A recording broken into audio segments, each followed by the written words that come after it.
அல்லாஹ் நாடுனால் உங்களுக்கு தருவான், நீங்களே கேளுங்க அப்படின்னு சொல்லி தந்தா ஓகே. இது என்னடா விறகு வெட்டி, எவன் அந்த விறகு வெட்டி எந்த வருஷம் நடந்து சொல்லுவோம். விறகு வெட்டிக்கு சாங்கிறிய அந்த விறகு வெட்டியுடைய பேர் என்ன, எவன் தெரியாது, எந்த நாட்டில் வாழ்ந்தான் தெரியாது, அவன் எந்த ஊர்ல அடக்கம் பண்ணிருக்கான் அதுவும் தெரியாது, ஒரு விறகு வெட்டி இருந்தான். இது மாதிரி நான் 1000 சொல்லுவேன். ஒரு உப்பு மூட்டை தூக்குறவன் இருந்தான்னு நான் ஒண்ணு எழுதி இருப்பேன். பெரிய விஷயமா இது? ஒரு மரம் வெட்டி விறகு வெட்டி நீங்க சொன்னீங்கன்னா நான் என்ன செய்வேன், ஒரு காடு வெட்டின்னு ஒருத்தனை சொல்லுவேன். இதெல்லாம் ஆதாரமா? அதே மாதிரி என்ன இது எதுக்கு சொல்றேன் தெரியுமா? அந்த அளவு உங்களுக்கு முடியாந்துருன்னு உங்கள்கிட்ட கூலி கேட்கக்கூடியவர்கள் சொல்வது நேர்வழியா, நீங்க எவனுக்கும் கூலி கொடுக்காதீங்க அப்படின்னு சொல்வது நேர்வழியா? இவர்கள் புரியாம பார்த்தியா உங்கள்கிட்ட கூலி கேட்கிறார்களா இல்லையா? அதே மாதிரி செலவாத்து நாரியா, பணக்காரன் அவருக்கு இன்னொரு வழி. செலவாத்து நாரியா உண்டாங்க உண்டா? செலவாத்து நாரியாண்டு ஒரு செலவாத்தை உண்டாக்கி வைத்துக் கொண்டு அது என்ன செய்யணுமா, ஒரு செலவாத்துங்க எவ்வளவு ஒரு செலவாத்தை கண்டுபிடிச்சு அதை என்ன செய்யணுமா, 4444 தடவை ஓதணுமா. எத்தனை தடவை ஓதணும்? 10 தடவை ஓதணும்னு சொன்னீங்கன்னு வைங்க, நீங்களும் ஓதிட்டு போயிருவீங்க. 50 தடவை வேண்டாம் கூட நீங்க ஓதிடுவீங்க. 4444 தடவை ஓதையல் ஒரு மனுஷனுக்கு அதுக்கு ஒரு மாசத்தை ஒதுக்கணும். அதற்கு இவ்வளவு பெரிய நம்பரை சொல்லி ஓத முடியாத, பரவாயில்ல நான் வந்து ஒதுக்கிறோம். அதுக்குதான் பெரிய நம்பர் எதுக்கு சொன்னாங்க, பெரிய நம்பரா இருந்தா தான் அஜரத்தை கூப்பிடுவீங்க. 4444 தடவை இந்த செலவாத்து நாரியா ஓதணும். ஓதுனீங்கன்னா என்னவாயிரலாம், பணக்காரன் ஆயிரலாம் அப்படின்னு அஜரத்து சொன்னார். வீட்டுல உட்கார்ந்து ஓதுவாங்க. எப்படி ஓதுவாங்க தெரியுமா? ஏற்கனவே 4444 பொருள் ஏதாவது எண்ணி வச்சுக்கிடுவாங்க. 4444 கொண்டக்கடலை, அல்ல 4444 புளிய போட்ட, 4444 பட்டாணி கடலை ஏதாவது எண்ணி வச்சுக்கிடுவாங்க. வச்சுக்கிட்டு ஒரு செலவாத்து ஓதுனா ஒரு இதை எடுத்து போட்டுக்கிறோம். அப்படி 4444 ஆல்ரெடி எண்ணி வச்சிருப்பாங்க வீட்டுல. அது என்ன செய்யணும், ஒரு செலவாத்து ஒன்று தூக்கி போட்டுக்கணும். நாங்களும் போய் ஓதுவோம். எப்படி ஓதும் தெரியுமா?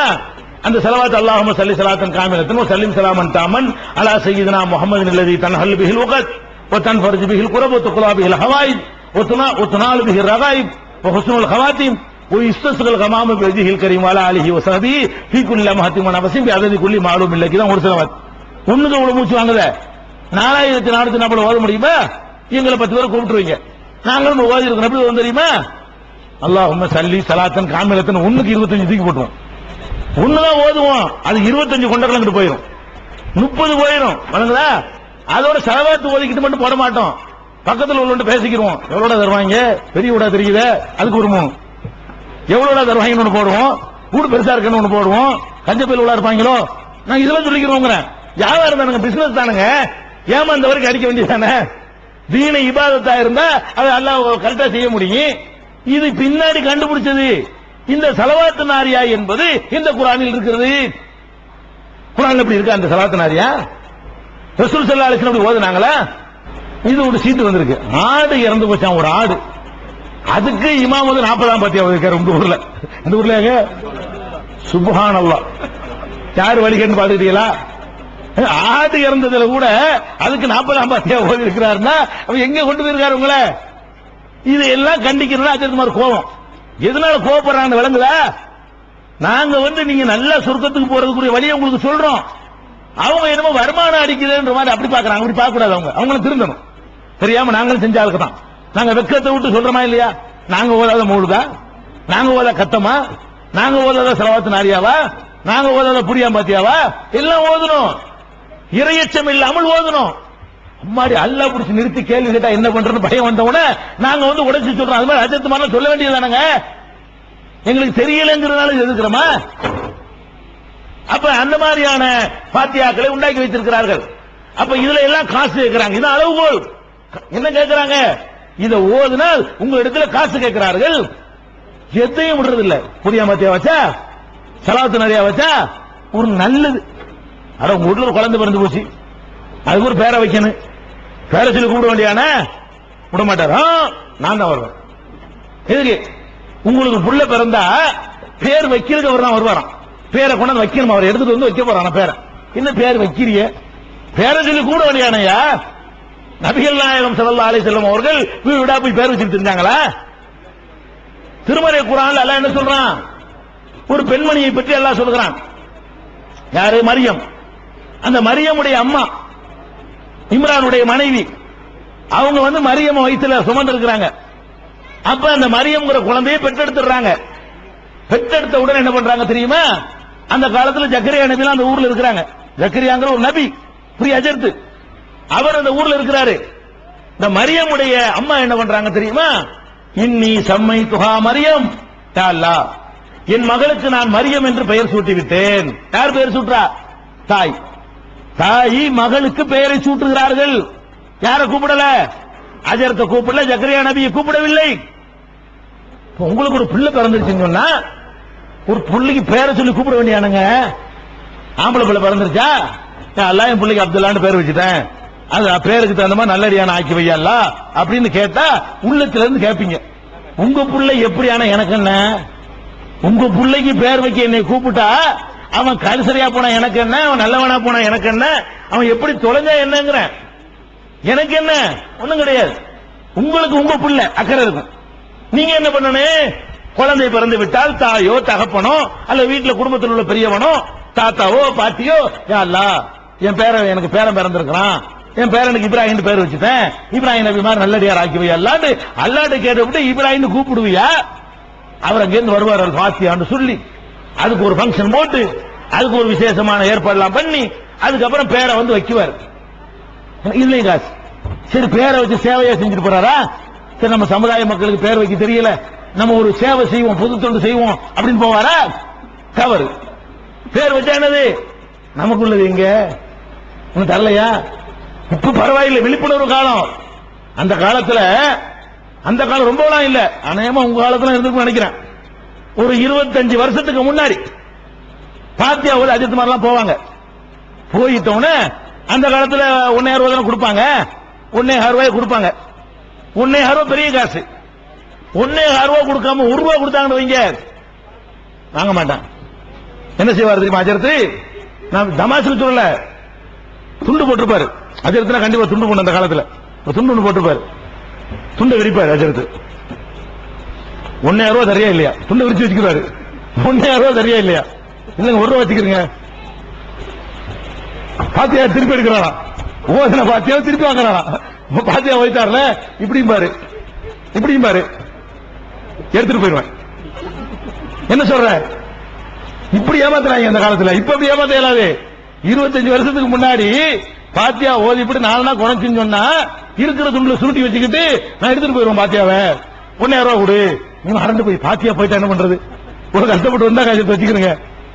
இப்படி எல்லாம் அக்கிரமம் பண்ணியல இஸ்லாத்தின் பெயரால. இது வழிகேடா? ஏப்பா இப்படி ஏமாறுறீங்கன்னு சொன்னா அது வழிகேடா? இந்த மாதிரியான பாத்தியாக்கள் நல்லது கெட்டது கூடமா கல்யாணத்துல வர்ற அவர் தான் வர்றார். கல்யாணம் வந்தா தகப்பங்கார மகளுக்கு கல்யாணம் பண்ணி கொடுக்க வேண்டியதானே? அஜத்துக்கு என்ன வேலை? நபிகள் நாயகம் ஸல்லல்லாஹு அலைஹி வஸல்லம் காலத்தில் நடந்த கல்யாணத்துல எந்த கல்யாணத்துக்காவது நபிகள் நாயகம் அந்த வீட்டுக்கு போயிருக்கிறாங்களா? போகல. ரசூலுல்லாஹ் நீங்க தான் வந்து எங்க பிள்ளை கல்யாணத்தை பண்ணி வைக்கணும்னு கூப்பிட்டாங்களா? ரசூலுல்லாஹ் போய் நின்று கொண்டு ஜபத்துக்கு அன்க ஒத்துக்கன்னு சொல்லி அந்த அவனுக்கு கல்யாணம் பண்ணி வச்சிருக்காங்களா? இல்ல. அப்துர் ரஹ்மான் இப்னு அவுஃப் என்ற ஒரு சஹாபிங்க, நபிகள் நாயகத்தினுடைய சஹாபாக்கள்லயே ரொம்ப டாப்ல இருக்கக்கூடியவங்க 10 பேர். அந்த 10ல் ஒருவரால் சொர்க்கவாசிகள் என்று நற்செய்தி சொல்லப்பட்ட 10 சஹாபாக்களில் அப்துர் ரஹ்மான் இப்னு அவுஃப் என்ற ஒரு ஆள். ரசூலுல்லாஹ்வுக்கு ரொம்ப நெருக்கமான 10 பேரில் அவர் ஒரு ஆள். அவர் ஒரு நாள் நபிகள் நாயகத்தை பார்க்க வர்றார்.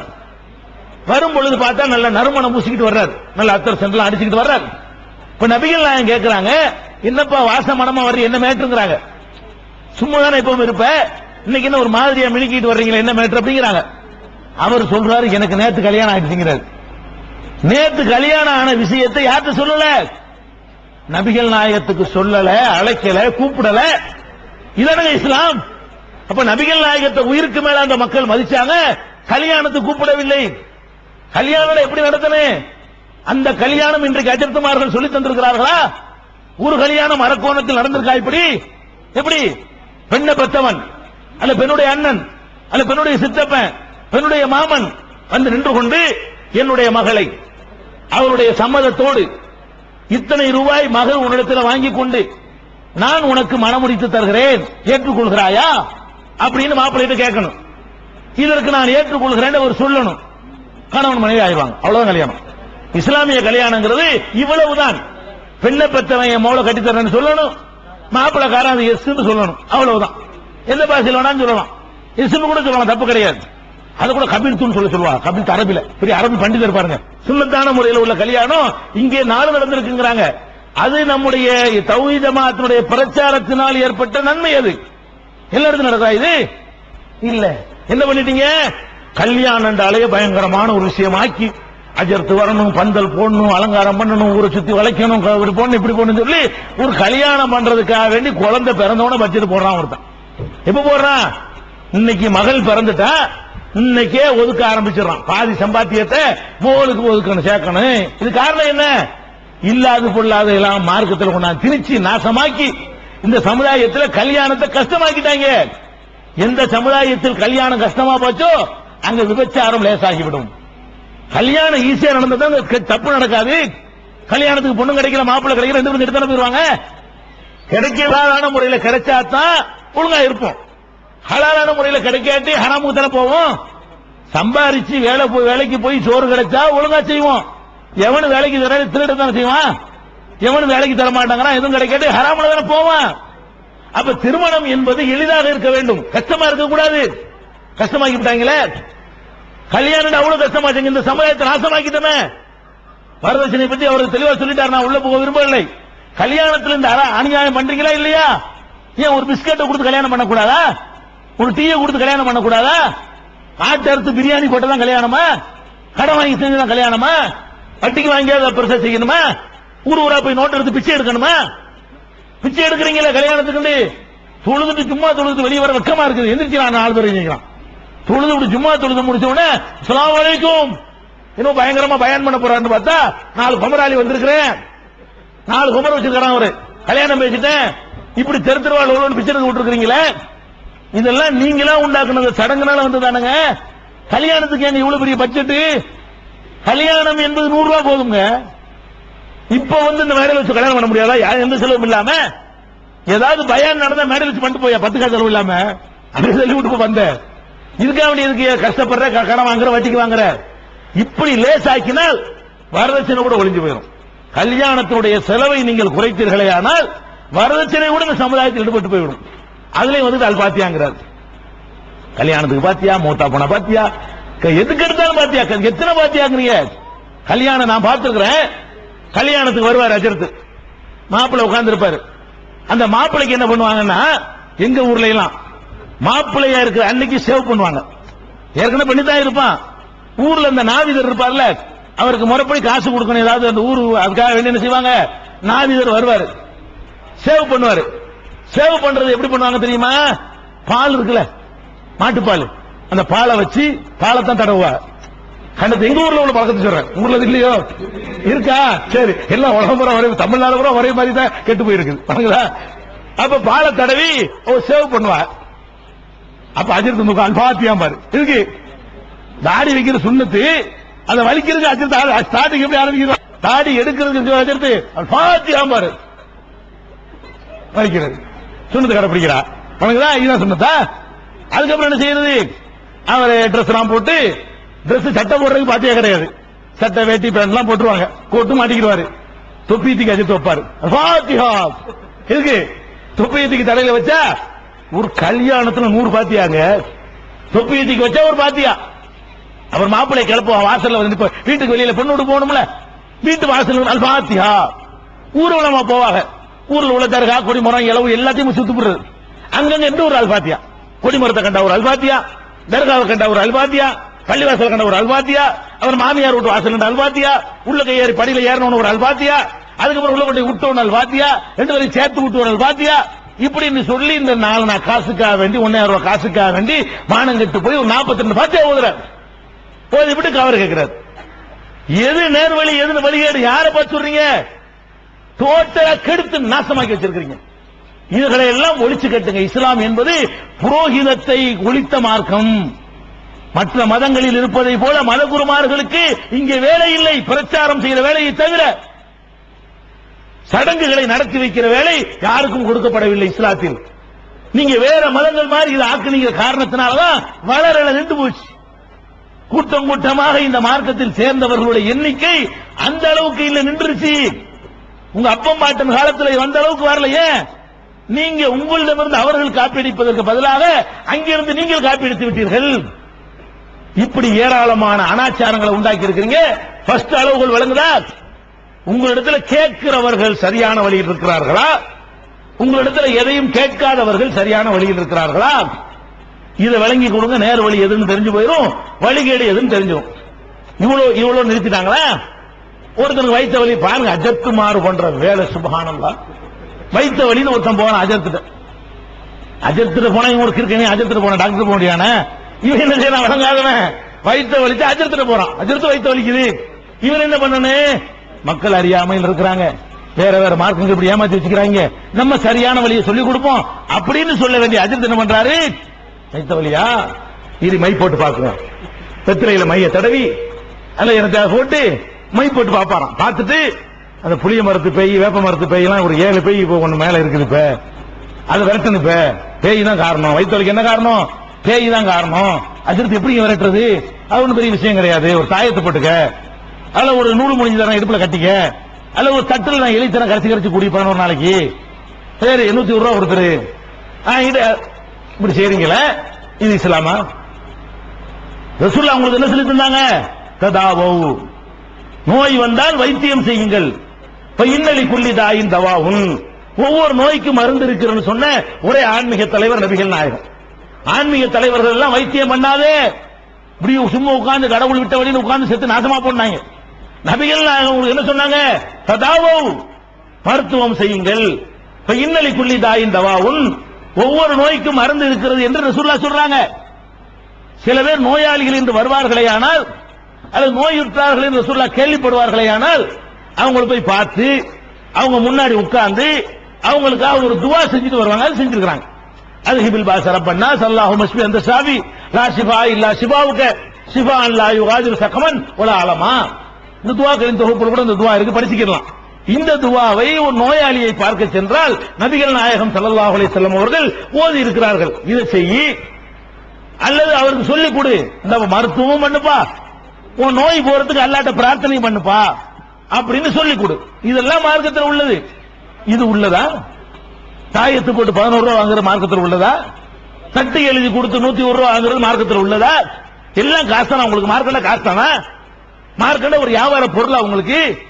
பெட்டி கடை, வெத்தலாவை கடை வைக்கிற மாதிரி இது ஒரு மார்க்க கிடையா? இது என்னப்பா நினைச்சிட்டு இருக்கிறீங்க? இப்படி வியாபாரம் ஆகிவிட்டாங்க. நபிகள் நாயகம் ஸல்லல்லாஹு அலைஹி வஸல்லம் சொன்னாங்க, மன் தல்லக தமீமத்தன் ஃபகத் அஷ்ரக், யார் ஒருத்தன் தாயத்தை தொங்க விட்டுக் கொள்கிறானோ அவன் அல்லாஹ்வுக்கு இணை கற்பித்து விட்டான். தாயத்தை மாட்டுன 2 அல்லாஹ்வை நம்பிட்டேன்னு அர்த்தம். மாட்டக்கூடாது, இஸ்லாத்தை விட்டு வெளியே போயிட்டான். இந்த கூத்துகள் நடந்து கொண்டிருக்கிற காட்சியை பார்க்கிறோம். அஜர்த்துமார்கள் செய்யற வேலை. அஜர்த்து ஒரு கல்யாணம் பண்ணணும்னு போய் சொல்றீங்க, மகளை கல்யாணம் வைக்கணும், அல்ல அஜர்த்து ஒரு வீடு கட்டணும், அடிக்கல் நாட்டணும், கடை திறக்கணும் அப்படின்னு சொன்னா அஜர்த்து என்ன பண்ணுவாரு? இருங்க, நீங்க பாட்டுக்கு இஷ்டத்துக்கு பண்ணிவிடாதீங்க, ஒரு நல்ல நேரம் பார்த்து நான் தர்றேன், நல்ல நாள் ஒண்ணு பார்த்து தர்றேன்.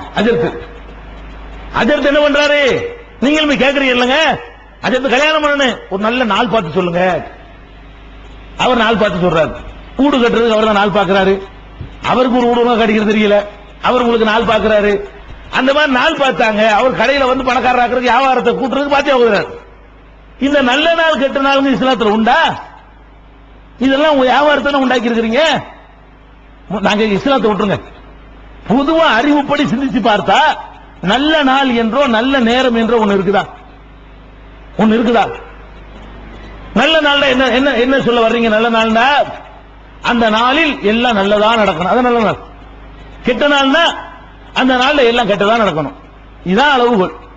நான் கேட்கிறேன், எந்த ஒரு நாளையா எடுத்துக்கிட்டு வா, எந்த ஒரு நாளை எடுத்துக்கொண்டாலும் நாள் வேண்டியதில்லை. இந்த செகண்ட், இது ஒரு செகண்ட். இந்த செகண்ட் நல்ல செகண்டா கெட்ட செகண்டா சொல்ல இயலாது. ஏன் சொல்ல இயலாதுன்னு கேட்டா, இந்த ஒரு செகண்ட்ல 100 பேர் செத்து இருப்பான், 100 பேர் பிறந்திருப்பான். செத்தவனுக்கு கெட்ட நாள், பிறந்தவனுக்கு நல்ல நாள். என்ன அர்த்தம்? நல்லது மட்டும் எந்த நேரத்தில் நடந்திருக்கு சொல்லு பார்ப்போம், கெட்டதா நடந்த நேரத்தை மட்டும் சொல்லு பார்ப்போம். ஒரு நேரத்தில் அன்னைக்கு கடை திறந்தா அன்னைக்கு 50 பேர் கோடி சொன்னாயிருவானா? ஒரு நாள் ஜனவரி 1ஆம் தேதினா 100 பேர் பிச்சைக்காரனா போயிருவான், 100 பேர் பணக்காரனா போயிருப்பான். 2ஆம் தேதிக்கு அப்படித்தான் இருப்பான், 3ஆம் தேதிக்கு அப்படித்தான் இருப்பான். இது என்னடா நல்ல நாள் பாக்குறீங்க? கண்ணியத்திற்குரிய எல்லாம் வல்ல அல்லாஹ் ஜல்ல ஷானஹு தஆலாவின் நல்லடியார்களே, அல்லாஹுடைய பேரருளால் அவனுடைய மார்க்கத்தை அதன் தூய்மையான வடிவத்திலே அறிந்து கொள்ள வேண்டும் என்பதற்காக நாம் எல்லாம் இங்கே பெரும் திரளாக குழுமியிருக்கிறோம். இந்த நிகழ்ச்சியிலே வழிகெடுப்பவர்கள் யார் என்ற தலைப்பு எனக்கு தரப்பட்டுள்ளது. இதற்கு காரணம் என்னவென்று சொன்னால், கடந்த 25 ஆண்டுகளாக தமிழகத்திலே ஏகத்துவ பிரச்சாரத்தை நாங்கள் முடுக்கிவிட்டு செயல்பட்டுக் கொண்டு வருகிறோம். இந்த பிரச்சாரத்தை பிடிக்காதவர்கள், இந்த பிரச்சாரத்தினால் பாதிக்கப்பட்டவர்கள், நாங்கள் என்ன பிரச்சாரம் செய்கிறோம் என்பதை காது கொடுத்து கூட கேட்காதவர்கள், மக்களை திசை திருப்புவதற்காகவும் இந்த சத்தியத்தை அவர்கள் கேட்டுவிடக் கூடாது என்பதற்காகவும் எங்களை பற்றி ஒரு தப்பான ஒரு பிரச்சாரத்தை மேற்கொண்டு வருகிறார்கள். அதுல முக்கியமான பிரச்சாரம், இவர்கள் வழிகேடர்கள், இவங்க சமுதாயத்தை வழிகெடுக்கிறாங்க, நல்லா இருந்த சமுதாயத்தை நாசமாக்கிட்டாங்க. இந்த 25 ஆண்டுகளாக இவர்கள் வந்த பிறகுதான் இந்த சமுதாயம் சீரழிஞ்சி சின்ன பின்னம் ஆயிடுச்சு.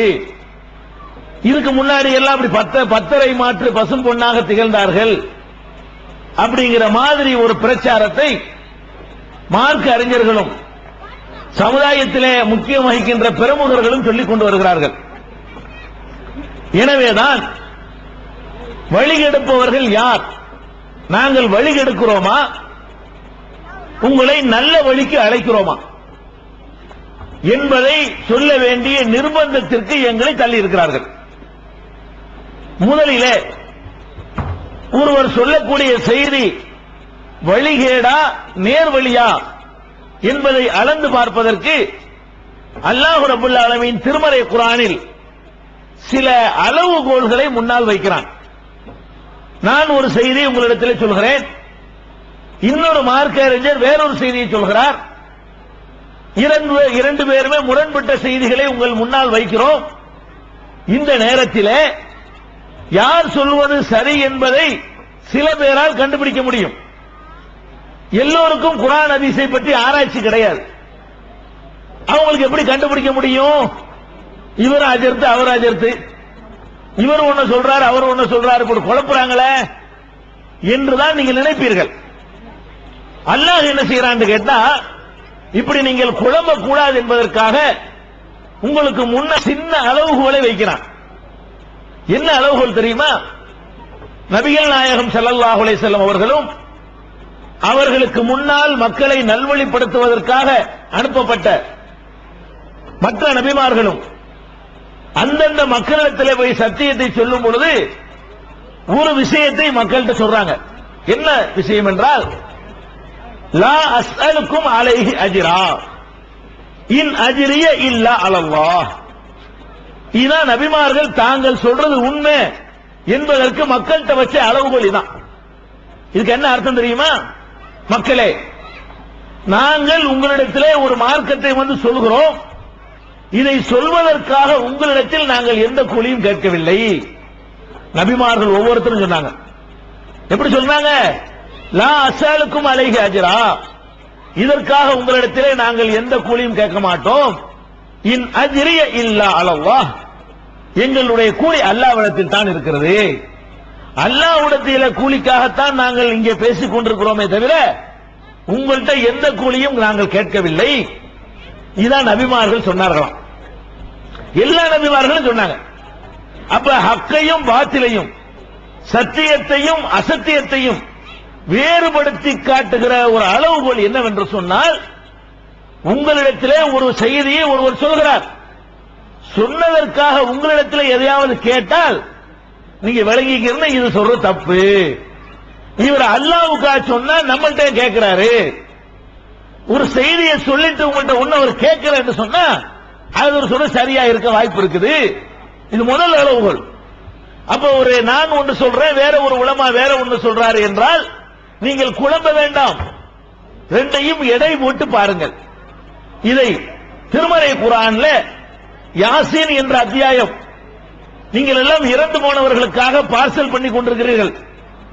யாராவது இறந்து விட்டார்கள் என்று சொன்னால் 3ஆம் பாத்தியா 7ஆம் பாத்தியான்னு சொல்லி இந்த சூறாவை ஓதித்தான் நீங்க பார்சல் அனுப்புறீங்க. அதை அனுப்பலாமா? நான் பிறகு வர்றேன். அந்த சூறாவுல அல்லாஹ் என்ன சொல்றான் தெரியுமா? சில நபிமார்கள் போய் மக்களுக்கு நல்லதை சொல்றாங்க, கேட்க மாட்டேங்கிறாங்க, அவங்கள அடிக்கிறாங்க, உதைக்கிறாங்க, சித்திரவதை பண்றாங்க. அப்போ ஒருத்தர் ஊர்ல இருந்த ஒரு நல்ல மனிதர் ஓடோடி வர்றாரு. ஓடோடி வந்து என்ன செய்யறாரு? வஜாஅ ரஜுலுன் மின் அக்ஸல் மதீனத்தி இஸ்ஆ, அந்த ஊருடைய கடை கோடியிலிருந்து ஒரு மனிதர் ஓடோடி வருகிறார். வந்து என்ன செய்யறாரு? யா கௌமி, என் சமுதாயமே, இத்தபிஉ அல்லா யஸலுக்கும் அலைஹி அஜ்ரா, உங்களிடத்திலே ஒரு கூலியும் கேட்காமல் சொல்கிறார்களே அதை கேளுங்கப்பா. நீங்க அடிக்கிறீங்க, அதை வாங்கி கொண்டு சொல்கிறார்கள், நீங்கள் உதைக்கிறீர்கள், அதையும் தாங்கிக் கொண்டு சொல்கிறார்கள், உங்கள்கிட்ட எதையுமே கேட்பது இல்லை அவர்கள். அப்படிப்பட்டவர்கள் சொல்வதை நீங்கள் கேட்க மாட்டீர்களா என்று நபிமார்களை அந்த சமுதாயம் சித்திரவதை செய்த பொழுது அந்த ஊரிலே உள்ள ஒரு நல்ல மனிதர் சொன்னதாக யாசீன் என்ற அத்தியாயத்தில் 36வது அத்தியாயத்தில் அல்லாஹ் ரப்பல் ஆலமீன் சொல்லி காட்டுகிறான். அப்ப உங்கள் மத்தியில நாம் வைக்கிற அடிப்படை, முதல் அடிப்படை இதுதான். வழிகேடு நேர்வழி ஆளாளுக்கு சொல்றாங்க. நாங்கள் இந்த 25 ஆண்டு காலம் பிரச்சாரம் செய்கிறோம். இந்த 25 ஆண்டு கால பிரச்சாரத்திலே எந்த ஒரு ஊரிலேயாவது நாங்கள் போய் நாங்கள் பேச வர வேண்டுமானால் எங்களுக்கு இவ்வளவு தர வேண்டும். 1000 ரூபாய் பீஸ் தருவீங்களா? 500 ரூபாய் தருவீங்களா? 2000 ரூபாய் தருவீங்களா? நீங்க காசு கொடுத்தா நாங்க வந்து பேச வருவோம் என்று நாங்கள் சொன்னோமா? இந்த 25 ஆண்டுகளிலே எத்தனை ஊர்களுக்கு நாங்கள் போய் பிரச்சாரம் பண்ணி இருக்கிறோம். எந்த ஊரிலாவது எந்த ஊர் மக்களிடமாவது நாங்கள் 10 பைசாவை எதிர்பார்த்தது உண்டா? கேட்கல. அதே நேரத்தில் இதை சொல்வதற்காக இப்ப பரவாயில்லை, இந்த 25 ஆண்டு கால உழைப்பிற்கு பிறகு மக்கள் மத்தியில் அல்லாஹ் பெருமளவுக்கு சத்தியத்தை கொண்டு சென்று விட்டான். நாங்கள் அப்படி கடந்த காலத்தை திரும்பி பார்க்கிறோம். 15 ஆண்டுகளுக்கு முன்னால் திரும்பி பார்க்கிறோம். 20 ஆண்டுகளுக்கு முன்னால் திரும்பி பார்க்கிறோம். ஊருக்கு 2 சகோதரர்கள் இருப்பார்கள். அங்கு போய் சத்தியத்தை சொல்லுவோம். சொல்லிக் கொண்டு இருக்கும் பொழுதே மேடையில் ஏறி அடித்திருக்கிறார்கள், விளக்குகளை உடைத்திருக்கிறார்கள், ஒளிபெருக்கி சாதனங்களை சேதப்படுத்தி இருக்கிறார்கள், எங்களை நைய புடைத்திருக்கிறார்கள், மேடையில் ஏறி அறிவாளால் வெட்டி இருக்கிறார்கள், உயிருக்கு ஆபத்தான நிலை ஏற்படுத்தி இருக்கிறார்கள். இவ்வளவையும் நாங்கள் சந்தித்த பிறகும் இதைத்தான் சொல்லிக் கொண்டிருக்கிறோம். உங்கள்கிட்ட நாங்கள் ஒரு கூலி கேட்கவும் இல்லை. அதே நேரத்தில் நீங்க கொடுக்கிற சித்திரவதைகளையும் நாங்கள் ஏற்றுக்கொண்டு அந்த சொன்ன சொல்லில் உறுதியாக நாங்கள் இருக்கிறோம். ஏன் இதுதான் சிந்திக்க சொல்றோம்.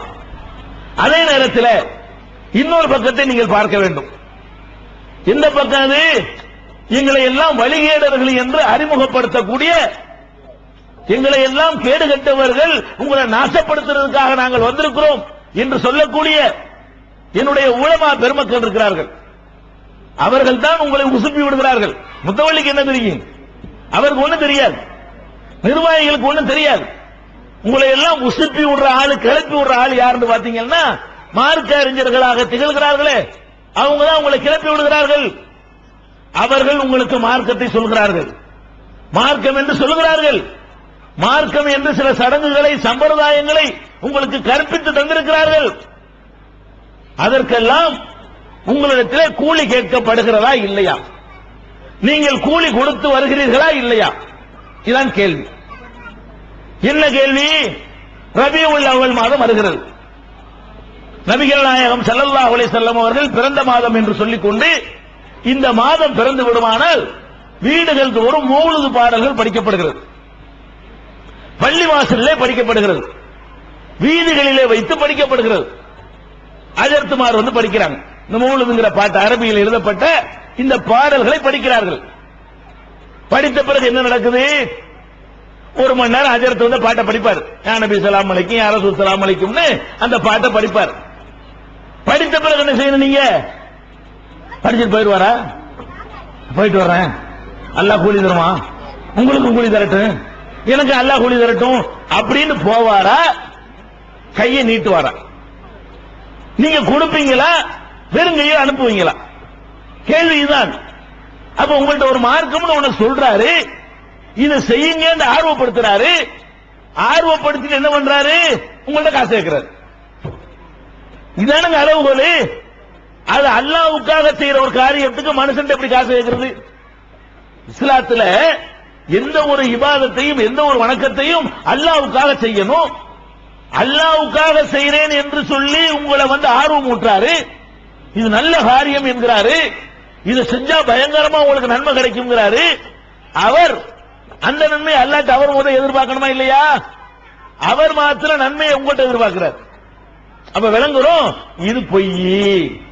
மௌலிதுன்னு ஒண்ணு இஸ்லாத்துல இல்ல. இது வந்து வருமானத்திற்காக உண்டாக்கி இருக்கிறார்கள். விளங்குதா இல்லையா?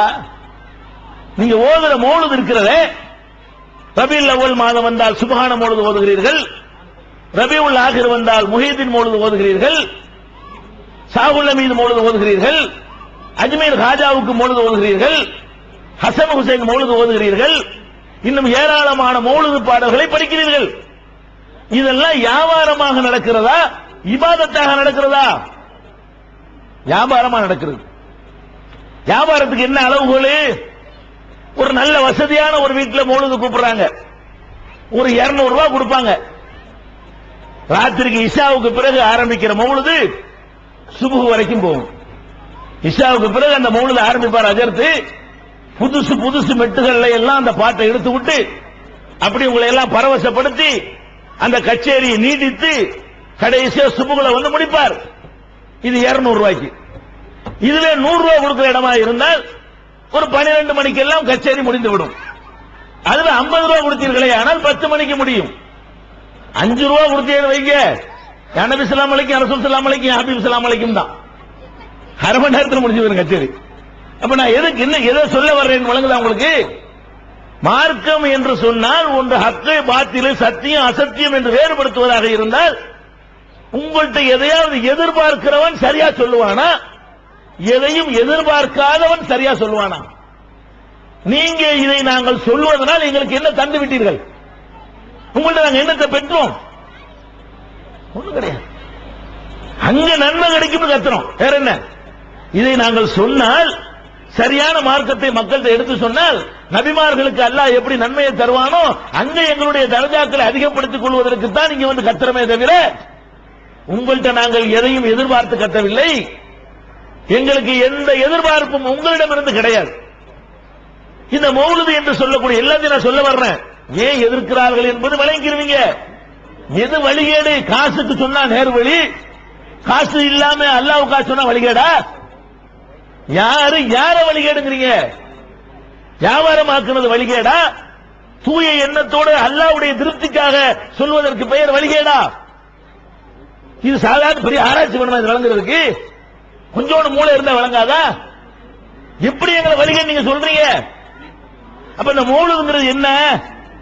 நபிகள் நாயகம் ஸல்லல்லாஹு அலைஹி வஸல்லம் அவர்கள் மௌத்தா போய் 1000 வருடங்களாக உலகத்தில் மௌலிது இருக்கல. நல்லா விளங்கிக்கணும். நீங்க இன்னும் மௌலிதுன்னா ரசூலுல்லாஹ் காலத்தில் நபிகள் நாயகம் காலத்தில் இருக்குன்னு நினைச்சிட்டு இருக்கீங்க.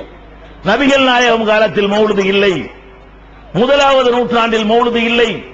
அவர்கள் மரணித்து 2வது நூற்றாண்டில் மௌலிது இருக்கவில்லை. 3வது நூற்றாண்டில் இருக்கவில்லை. 4வது 5வது 6வது 7வது 8வது 9வது 10வது நூற்றாண்டிலே 1000 ஆண்டுகளாக உலகத்தில் மௌலிது இருக்கவில்லை. 300 வருஷத்துக்கு முன்னாடி நம்ம தமிழ்நாட்டை சேர்ந்த சில பேர் எழுதின பாட்டு கச்சேரி தான் மௌலிது என்பது. அது ஒரு வியாபாரத்திற்காக 300 வருஷத்துக்கு முன்னாடி இஸ்லாம் வந்து 300 ஆண்டுகள். இஸ்லாத்தினுடைய வயசு 1000 ஆண்டுகளுக்கு மேலே. ஒன்றை அவர்களுக்கு லாபம்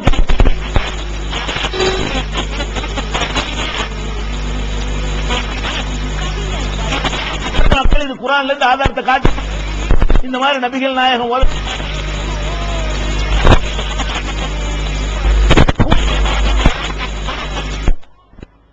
போட முடியாது. அப்ப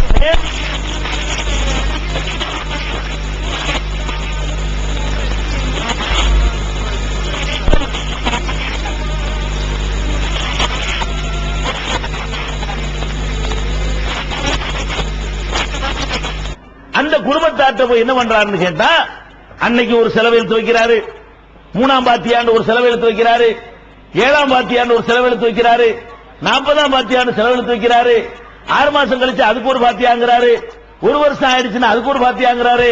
அப்புறம் வருஷம் அந்த வீட்டுல போய் தட்டிக்கிட்டு என்ன செய்யறாரு, பாத்தியா ஓதிக்கிட்டு இருக்கிறாரு. இது எங்க உள்ளது? இது எதுக்கு உண்டாக்கப்பட்டது? உங்க தகப்பனார், உங்க பாட்டி, உங்க தாத்தா சொர்க்கத்துக்கு போகணுங்கிறது தான் செய்யறாரு அவரு. இந்த அஜர்த்து உங்க வீட்டுல 3ஆம் பாத்தியா ஓதுறதுக்கும் 7ஆம் பாத்தியா ஓதுறதுக்கும் வருஷ பாத்தியா ஓதுறதுக்கும் உங்க தாத்தா சொர்க்கத்துக்கு போகணுங்கிற ஆர்வத்தில் ஓதுறாரா? இல்ல. இல்லங்கிறது எங்கேயும் போவானா, அவர் ஓதிட்டு கையை நீட்டு வராது வழங்கிக்கலாம். அந்த பாத்தியா ஓதிவிட்டு என்னன்னு கேட்பாரு, எங்க நமக்குள்ள எங்க கவர் எங்க கைமடக்கு எங்கன்னு கேட்பார்ல, கவர் கொடுத்தாருங்க போவாரு. அப்ப கவர் வாங்குறாருன்னு சொன்னா என்ன அர்த்தம்? கவருக்கு செஞ்சான்னு அர்த்தம். அதான் அர்த்தம். ரூபாய் வாங்கிட்டாருன்னு சொன்னா எங்க 11 ரூபாய் எங்க, 101 ரூபாய் எங்க, 50 ரூபாய் எங்கன்னு வாங்குறாரு. அப்ப நல்லா தெரியுது, இந்த இறந்து போனவர்கள் ஒரு நெருக்கடியில் இருக்கிறார்கள். என்ன நெருக்கடி? நம்ம தாத்தா எப்படியா சொர்க்கத்துக்கு போயிடணும், நம்ம பாட்டி எப்படியா சொர்க்கத்துக்கு போயிடணும், நம்ம அம்மா எப்படியா சொர்க்கத்துக்கு போயிடணும், நம்ம அத்தா எப்படியா சொர்க்கத்துக்கு போயிடணும்னு நீங்க எல்லாம் ஆசைப்படுறீங்க. இத பாக்குறாரு. இவங்க சரியான நேரத்தில் இதான் அடிக்கிற நேரம், இதான் இவங்க அமுக்குற நேரம் அப்படி நினைத்து கொண்டு, அத்தா சொர்க்கத்துக்கு போகணுமா, பாட்டி சொர்க்கத்துக்கு போகணுமா, நம்மளை கூப்பிடுங்க, நம்மளை கூப்பிடுங்க. என்ன செய்யணுங்க? நாங்க அல்பாத்தியா ஓதுவோம்ல, உடனே சொர்க்கம் கிடைச்சிருமா? கிடைச்சிரும்ல. இது நேர் வழியா? இதான் நேர் வழியா? இதான் நேர் வழியா? நபிகள் நாயகம் ஸல்லல்லாஹு அலைஹி வஸல்லம் காலத்தில் அவங்களுடைய குடும்பத்தில் நிறைய பேர் மௌத்தா போனாங்களா இல்லையா? இந்த மௌத்துங்கிறது 20ஆம் நூற்றாண்டு கண்டுபிடிப்பு. அன்னைக்கு தான் புதுசா நடக்குதா? மௌத்து என்பது ஆதம் அலைஹிஸ்ஸலாம் காலத்துல இருக்கக்கூடிய ஒரு விஷயம் தானங்க. இப்ப நம்ம காலத்துல மௌத்தாகிற மாதிரி நபிகள் நாயகம் காலத்துல மௌத்தா இருப்பாங்களா இல்லையா? நிறைய பேர் மரணிச்சிருப்பாங்க. அப்படி மரணித்தவர்களுக்காக இப்படி மார்க்கத்தில் இது செய்ய வேண்டும் என்று இருந்தால் நபிகள் நாயகம் ஸல்லல்லாஹு அலைஹி வஸல்லம் அவர்கள் செய்திருப்பார்களா இல்லையா?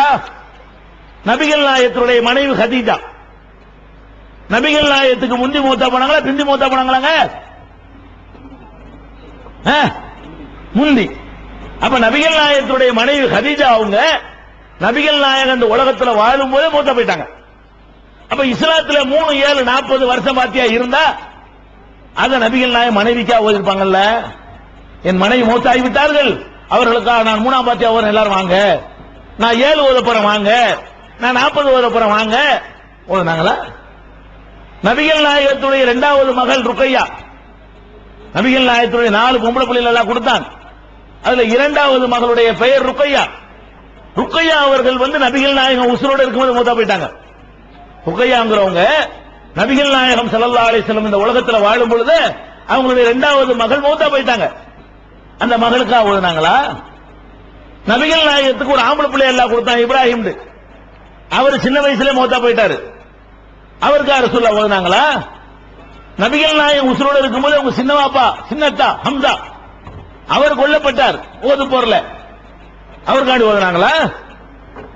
யாருக்கும் ஓதல. அட நபிகள் நாயகம் ஸல்லல்லாஹு அலைஹி வஸல்லம் மூத்தா போன பிறகு அவங்களுக்காக சஹாபாக்கள் ஓதுனாங்களா? அவங்க மகள் பாத்திமா உட்கார்ந்து பாத்தியா ஓதிட்டு இருந்தாங்களா? அப்ப நமக்கு விளங்குறது, ஒரு மனிதனுடைய அந்த பலவீனத்தை பயன்படுத்தி கொண்டு, என்ன பலவீனம்? இறந்து போனவர் எப்படியாவது சொர்க்கத்துக்கு போகணும்னு நம்ம ஆசைப்படுவோம். நம்ம தகப்பனார் சொர்க்கத்துக்கு போக ஆசைப்படுவோம், நம்ம பாட்டனார் சொர்க்கத்துக்கு போக ஆசைப்படுவோம். இவங்க சரியான ஒரு ஆசையில் இருக்கிறாங்க, இதுக்கு என்ன வேண்டாலும் செய்வாங்க அப்படின்னு கருதி கொண்டு நபிகள் நாயகம் செய்யாத ஒன்றை, குர்ஆனில் இல்லாத ஒன்றை, சஹாபாக்கள் செய்யாத ஒன்றை, தாபியீன்கள் செய்யாத ஒன்றை, முதல் நூற்றாண்டில் இல்லாத ஒன்றை, 2வது நூற்றாண்டில் இல்லாத ஒன்றை, 1000 ஆண்டுகளாக இந்த சமுதாயத்தில் இல்லாத ஒன்றை புதிதாக உருவாக்கி வருமானம் சில்லறை அடிப்பதற்காக வேண்டி உங்கள் மீது இதை திணித்திருக்கிறார்களா இல்லையா? இதை வேணான்னு சொன்னா நாங்க வழிகேடா? இப்ப நபிகள் நாயகம் வேணான்ட்டாங்களா? அவங்க வழிகேடா? இது வேணும்னு சொல்லக்கூடிய இணை குர்ஆன்ல இருந்து காட்டுப்பாங்க. உன்னோட சேர்ந்து நானும் ஓதுறேன். நபிகள் நாயகம் ஓத சொன்னாங்கன்னு காட்டு நானும் ஓதுறேன். அப்ப இந்த வணக்கம் இதுவே மார்க்கத்தில் இல்லாதது. ரெண்டாவது தெரியுது விஷயம். இத ஓதுனா என்ன கேட்கிறார் அவரு? காசு கேட்கிறார்ல. அப்ப ஒரு நல்லது கெட்டது நடக்க முடியவில்லை. அதுல எல்லாம் உங்களோட உறவு வைக்கிறார்கள். நாங்க தௌஹீத் ஜமாத்துக்கு வந்திருக்கிறோம், உங்க பாப்பாவை சொர்க்கத்துக்கு கூட்டிட்டு போயிடுறோம், நமக்கு ஒரு 1000 ரூபாய் நன்கொடை தாங்கன்னு உங்கள்ட்ட கேட்டோமா? கேட்டா நாங்க சொல்ல வழி கேட்டு சொல்லுங்க. உங்க வீட்டுல உங்க தாத்தா மூத்தா போயிட்டாரு, நாங்க உடனே உங்கள்ட்ட ஒடியாந்து அவரை கூப்பிடா எங்களை கூப்பிடுங்க தொழில் போட்டின்னு சொல்லுங்க. அப்படி சொல்லிட்டு போங்க. அந்த கூப்பிடுற என்ன கூப்பிட்டா என்ன அப்படின்னு கொண்டு வந்து கேட்டோமா? என்னையும் கூப்பிடாது அவரையும் கூப்பிடாதுங்க. நாங்க உங்கள்ட்ட என்ன சொல்றோம்? என்னையும் கூப்பிடாதப்பா அவரையும் கூப்பிடாதப்பா, உங்க அத்தாவுக்கு நீ ஓது, உங்க தாத்தாவுக்கு நீ ஓது, உங்க பாட்டிக்கு நீங்க அல்லாட்ட. என் பாட்டிக்கு நான் கேட்டா இஹ்லாஸோட கேட்பேன்லங்க, உள்ள திறந்து கேட்பேன்ல. நீங்க கூலி கூப்பிட்டா நான் எப்படி உள்ள திறந்து கேட்பேன்? என்ன 50 ரூபாய் கொடுத்து கூட்டிட்டு போய் கேட்க சொன்னா உங்க அத்தா சொர்க்கத்துக்கு போனா எனக்கு என்ன, நரகத்துக்கு போனா எனக்கு என்னங்கிறான். உங்க தாத்தா சொர்க்கத்துக்கு போன எனக்கு என்ன அக்கறை இருக்கு? உனக்கு தானே அக்கறை இருக்கு, நீங்க கேளுப்பா அல்லாட்ட. இப்படி சொல்லிக் கொடுக்க வேண்டிய உலமாக்கள் ஏன் இந்த மார்க்கத்தை தப்பான வழியை காட்டி கொடுத்து அவர்கள் சொர்க்கத்துக்கு போற வாசலை அடைக்கிறீர்கள்? எவ்வளவோ இறந்தவருக்கு செய்ய வேண்டிய காரியங்கள் இருக்கிறது, அதை சொல்லித் தரல உங்களுக்கு. ஒருத்தர் இறந்துட்டாருன்னு சொன்னா அவர் பட்ட கடனை எல்லாம் கழிக்கணும் நம்ம, அப்பதான் அவர் சொர்க்கத்துக்கு போவார். உங்க தகப்பனார் யார் யார்கிட்ட கடன் வாங்கியிருக்காருன்னு விசாரிச்சு அந்த கடனை எல்லாம் கழிங்கன்னு உங்களுக்கு சொல்லி தந்தாரா? அதற்கு சொல்லி தரல. கடனாளியா போய் எங்க நின்றா கடன்காரன் பிடிச்சிக்கிடுவாங்க, இவர் செஞ்ச அமலையெல்லாம் பிடிங்க அவர்கிட்ட கொடுத்துருவான். கடைசியில் உங்க தாத்தா வெறுங்க வச்சு நிக்க வேண்டியதுதான். இது வரக்கூடாது என்று நினைத்தால் நீங்க என்ன பண்ணணும்? அவர் மூத்தா போன உடனே யார் யார்கிட்ட எங்க தாத்தா கடன் வாங்கியிருக்காரு, எங்க அத்தா யார்கிட்ட கடன் வாங்கியிருக்காரு, என் பொண்டாட்டி யார்கிட்ட கடன் வாங்கியிருக்கிறா, என் புருஷன் யார்கிட்ட கடன் வாங்கியிருக்கிறான் அப்படின்னு விசாரித்து அந்த கடன்களை நீங்கள் கழித்தால் தான், அல்லது கடன் கொடுத்தவன்ட்ட மன்னிப்பு கேட்கணும். கடன் கழிக்க வசதி இல்லையா? இந்த பையன் தகப்பனார் ஒன்று வாங்கிட்டாரு, என்ற வசதி இல்ல, நீ அல்லாஹ்வுக்கா மன்னிச்சிருப்பாத, மறுமையில வழக்கு கொடுக்காதப்பா, உன்னை கெஞ்சினப்பான்னு சொல்லி அவன்கிட்ட உழுந்து கேளு, அவன் மன்னிக்கட்டும். உன் தகப்பனார் சொர்க்கத்துக்கு போற வாசல் லேசாகும். இதை சொல்லி தந்தார்களா? உங்க எது வழிகேடு? உங்க அப்பம் பட்ட கடனை ஒழுங்கா கொடுத்து தீரியான்னு சொன்னா அது வழிகேடா? நீங்க அப்பம் பட்ட கடன்லாம் கொடுக்க நரகத்துக்கு போட்டு எனக்கு வெட்ட வேண்டியதை வெட்டு, இது வழிகேடா? இது வழிகேடு. இதுக்கு பெரிய ஆராய்ச்சி வேணும் கண்டுபிடிக்க. குர்ஆன் ஹதீஸ்ல அலசி ஆராய்ஞ்சு இது விளங்க இயலுமா? சாதாரண அறிவு இருந்தா விளங்காதா இது? நாங்க என்னங்க சொல்றோம் உங்கள்ட்ட? உங்க அப்பனும் ஆத்தாவும் சொர்க்கத்துக்கு போறதுக்குரிய சரியான வழியை நாங்க சொல்றோம். நாங்க உங்கள்ட்ட கேட்கல. உங்களுடைய பெற்றோர்கள், உங்களுடைய குடும்பத்தில் உள்ள ஒருத்தர் மரணித்து விட்டார் என்று சொன்னால் அவர் ஏதாவது கடமையான நோன்புகள் அவர் நோக்க வேண்டி இருந்து அதை செய்யாம மூத்தா போயிட்டார். ஒரு 5 நோன்பு பாக்கி இருக்கு. உங்க கணவருக்கு, உங்க மனைவிக்கு, உங்க பிள்ளைக்கு, உங்க அத்தாவுக்கு யார் மூத்தா போயிட்டாங்க அவருக்கு ஒரு 10 நோன்பு வைக்காம மூத்தா போயிட்டார். என்ன பண்ணணும்? இப்ப நீங்க இந்த நோன்பு வைக்கணும். அவருக்கு நோன்பு கடமையாக இருந்து அந்த நோன்பை அவர் வைக்காவிட்டால் நீங்கள் வைக்க வேண்டும். நபிகள் நாயகம் இதை சொல்கிறார்கள். மன் மாத்த அலைஹி ஸௌமுன் சாம அன்ஹு வலியு. யாருக்கு நோன்பு கடமையாக இருந்து மரணித்து விடுகிறாரோ அவருடைய வாரிசுகள் அந்த நோன்பை நோக்க வேண்டும். காசுக்கு மட்டும் பங்கு பெறீல்ல, எனக்கு பெரிய வீடு உனக்கு சின்ன வீடுங்கிறீல்ல, எனக்கு அந்த பாதி உனக்கு இந்த பாதிங்கிறீல்ல, எனக்கு அந்த நிலம் உனக்கு இந்த நிலங்கிறீல்ல அத்தாவுடைய சொத்துல. அப்ப அவர் விட்டுட்டு போன நோன்பு 4 புள்ள இருக்குல்லப்பா, 8 நோம்பு விட்டார், ஆளுக்கு 2 நோம்பு வைவேன், அது வைக்க மாட்டான். அது சொல்லி தரல. அது சொல்லி தந்தால் நீங்க செய்ய மாட்டீங்க. ஏன்? 1000 ரூபாய் கொடுக்கிற லேசு, நோம்பு வைக்கிற கஷ்டம். நீங்களே வைக்கிறது இல்லை நோம்பு, அவருக்கு இங்க வைக்க போறீங்க. நீங்களே நோம்பு வைக்காட்டி உங்க அத்தாக்க வைக்க போறீங்க, கஷ்டமா தெரியுது உங்களுக்கு. இந்த நோம்புலாம் பேசக்கூடாது. ஏதோ 100 ரூபாய் கேட்கிறேன் வாங்கிட்டு போ, இதுல சொர்க்கத்துக்கு போறது வழி இருந்தா சொல்லு, வாத்தியா அதை உண்டாயிட்டார். நீங்கள் உங்களுடைய குடும்பத்தாருக்காக வேண்டி அவர்கள் விட்ட நோன்புகளை வைத்திருக்கிறீர்களா? வையுங்கள் என்று நாங்கள் சொல்லுகிறோம். ஏன் சொல்லுகிறோம்? நபிகள் நாயகம் ஸல்லல்லாஹு அலைஹி வஸல்லம் சொன்னார்கள், அதை எடுத்து உங்களுக்கு சொல்கிறோம். இது வழிகேடா? இத சொன்னா இது பேர் வழிகேடா? இது இல்ல நீங்க ஏமாத்தி 100 ரூபாய் கொடுங்கன்னு கேட்டா நேர் வழியா?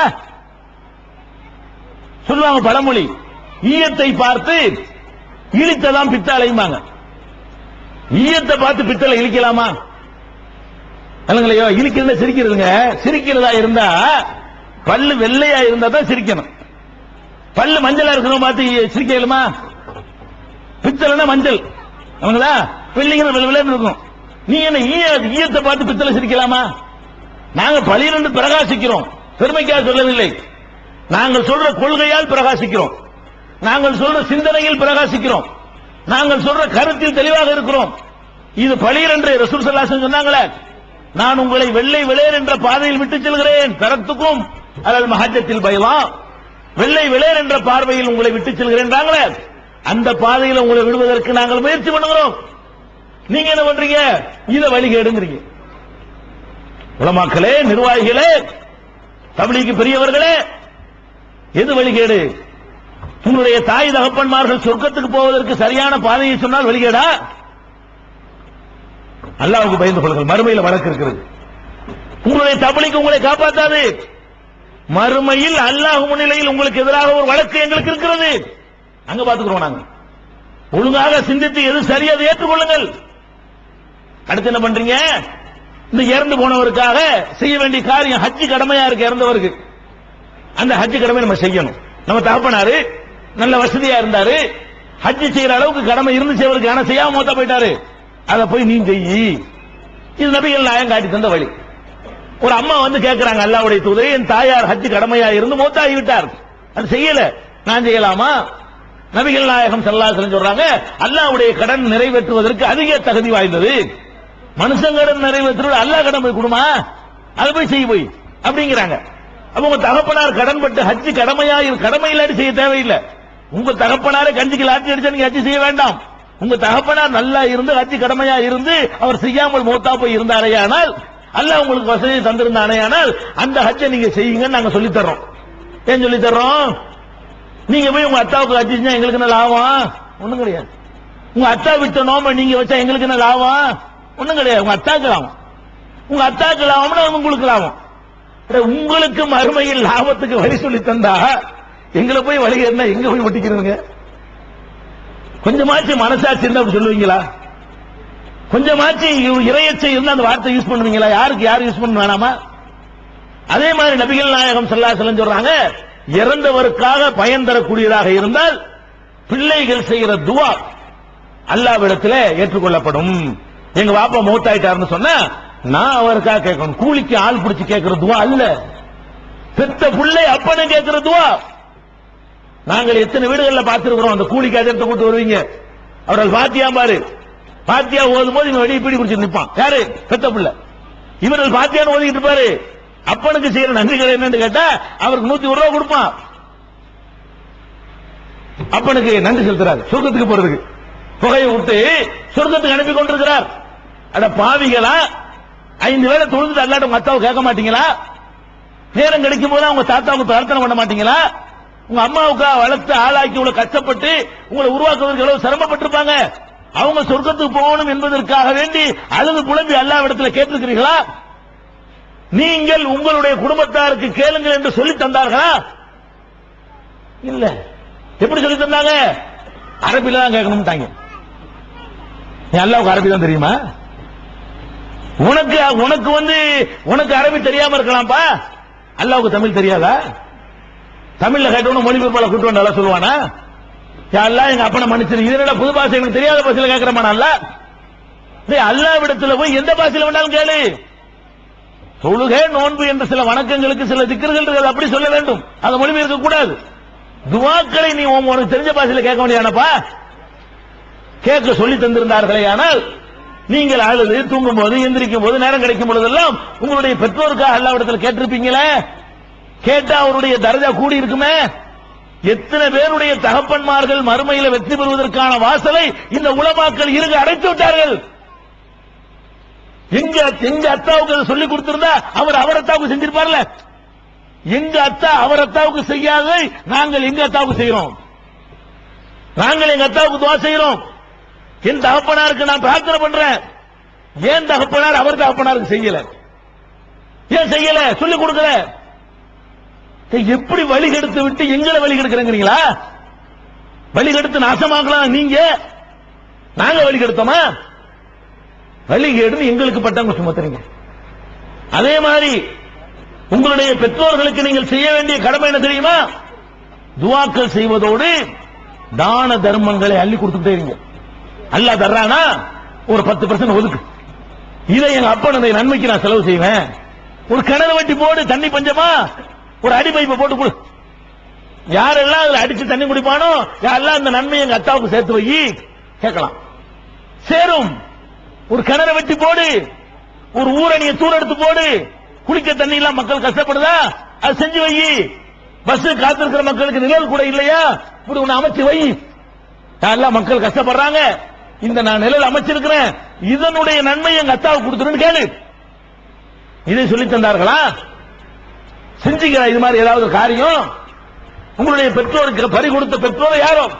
உங்கள் குடும்பத்தில் எத்தனை பேர் பறி கொடுத்திருப்பீங்க? யாருக்காவது இப்படி செய்ய வேண்டும் என்று உங்களுக்கு மார்க்கத்தை சொல்லி தந்தார்களா?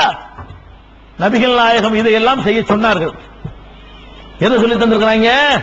அல் பாத்தியா, முனாம் பாத்தியா, சர்க்கரையை வச்சு, வாழைப்பழம் வச்சு, அல்வா வச்சு, பூந்தி வச்சு, சோறு வச்சு.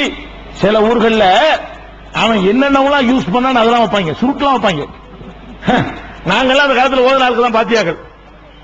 நாங்கள் எங்களுக்கு தெரியாத பாத்தியா கிடையாது, உங்களோட சூப்பரா நாங்க ஓதுவோம். அல்லாஹ்வுடைய அச்சம் இல்லாத காலத்துல செஞ்சோம். நாங்களும் ஓதுனோம். எப்படி ஓதுவோம்? பாத்தியான்னு போய் உட்கார்ந்த உடனே ஒரு வீட்டுல சுருட்டு கட்டை கொண்டா வச்சுட்டாங்க. சுருட்டு கட்டு, சுருட்டு தெரியுமா? உங்களோட பழக்கம் இருக்க சுருட்டு, கோயிலில் செய்வாங்கல்ல பீடி சிகரெட் மாதிரி, அந்த சுருட்டு கொண்டா வச்சு விட்டாங்க. என்னன்னு கேட்டா இதான் அவர் குடிப்பார் விரும்பி. அவர் விரும்பி குடிச்சா அதுக்கு போய் வைக்கிற ஆவியா நடமாடுவார்ல. இந்த சுருட்டை வச்சோம்னா எடுத்துட்டு உறிஞ்சி எடுத்துருவாங்க சட்டையெல்லாம். அதுக்காக வச்சிருக்கிறோம். பிராந்தி குடிச்சானா பிராந்தி வாங்கி வச்சிட வேண்டிய இருக்கு. ஆனா பாவிகளை என்ன பண்றீங்க நீங்க? அவர் சொர்க்கத்துக்கு போறதுக்குரிய செய்வீங்களா? இந்த மாதிரியான பாத்திய இதை உங்களுக்கு சொல்லி தந்தார்களா இல்லையா? மார்க்கம் என்ற பெயர்ல இப்படிப்பட்ட மார்க்கத்தை உங்களுக்கு சொல்லலன்னு சொல்ல இயலுமா? இந்த உலமாக்கள் எங்களை என்ன சொல்றாங்க? வழிகேடர்கள். வழங்குறா உங்களுக்கு இப்படிங்க சொல்ல உங்களுக்கு மனசு வருது? நாங்க என்ன செஞ்சு விட்டோம் வழிகேடுங்கிறதுக்கு? நாங்க எங்களை வழிகேடுன்னு சொல்லி என்ன செஞ்சுட்டோம்? இந்த உன்னோட விட்டாங்களா? இறந்து போன ஆள் வீட்டுல போய் இந்த மாதிரியான பாத்தியா திடீர்னு வர்றது, அது பத்தாது. அதிகமான வருமானம் இல்ல. அப்புறம் என்ன பண்ணிட்டாங்க தெரியுமா?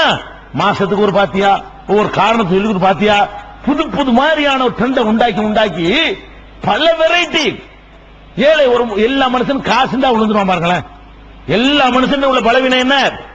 பணக்காரன் அவருக்கு ஒரு வழி இருக்குன்னு மட்டும் சொல்லி பாருங்களேன், உடனே செய்வான். பள்ளியாசலுக்கு வரமாட்டான். நீங்க போய் இன்னைக்கு வியாழக்கிழமை ராத்திரி ஒரு 8 கால் தொழுதுன்னு வை, கோடீஸ்வரன் ஆயிரம் சொல்லி பாருங்க, வந்துருவாங்க. 50 பேர் வந்துடும். அது காசு தான் என்ன செய்யறான்? பல்ல இழிக்கிறான். இதை பார்த்தாங்க. இதை பார்த்து என்ன பண்ணிட்டாங்க? நீங்கள் பணக்காரனா போகணுமா? அதுக்கு 2 வழி இருக்கிறது. என்ன வழி? நீங்க பூரியாம் பாத்தியா ஓதுங்க. ஊர்ல உண்டா பூரியாம் பாத்தியா? இருக்கா? அப்ப சொல்லணும் கண்டிப்பா. பூரியாம் பாத்தியா ஓதுங்க. இந்த பூரியான் பாத்தியா ஓதுறீங்களா? என்ன பூரியாம் பாத்தியா? எவனோ ஒரு விறகு வெட்டி இருந்தானா, அவன் இந்த மாதிரி ஜாபர் சாதிக்குங்கிற ஒரு பேர்ல இந்த மாதிரி பாத்தியா ஓதுனானா, அப்புறம் பெரிய பணக்காரனா போயிட்டானா, அது ஊர் பூரா பரவி போச்சான். அதுக்கிட்ட எல்லாரும் ஓத ஆரம்பிச்சாங்களா, எல்லாரும் பணக்காரனா போயிட்டாங்களா. இப்படின்னு எவனோ ஒரு கதை எழுதி வைக்க, அதை வச்சுக்கிட்டு என்ன பண்றாங்க? மேக்கட்டு கட்டி, வானமெல்லாம் பார்க்க கூடாதான். அந்த பூரிய வானம் பார்த்துட கூடாதான். அதுக்காண்டி மேக்கட்டு கட்டி வெளியே கொடுத்தாலும் மூடி எடுத்துட்டு போவாங்க. இந்த பூரிய வானத்துக்கு தெரிஞ்சிடக்கூடாதான். வானம் பார்க்காம எடுத்துட்டு போய் அதை நம்ம பூரி அந்த பாயாசம் போட்டு கீரெல்லாம் செஞ்சு அதை வச்சு ஓதுனீங்கன்னா பணக்காரனா போயிடலாம் அப்படின்னு அஜர்த்து சொன்னார். இதுதான் இதான் பயங்கரமான விஷயம். இதுல நம்ம உளுந்துருவோம்ல, எல்லாரும் உளுந்துருவோம், அடிபட்டுரும், காசுனா அடிபட்டுருவோம்ல. ஓ, காசு சம்பாதிக்க இப்படி ஒரு வழி இருக்குதா? நம்ம கூட தேவையில்லாம வேலைக்கு முயற்சி பண்ணிட்டு இருக்கிறோம், வியாபாரம் பண்ணிட்டு கிடக்கிறோம், கடை வச்சுக்கிட்டு இருக்கிறோம். சவுதி அரேபியா இவ்வளவு சூப்பர் வழி இருக்குதா? அவன் என்ன பண்றான்?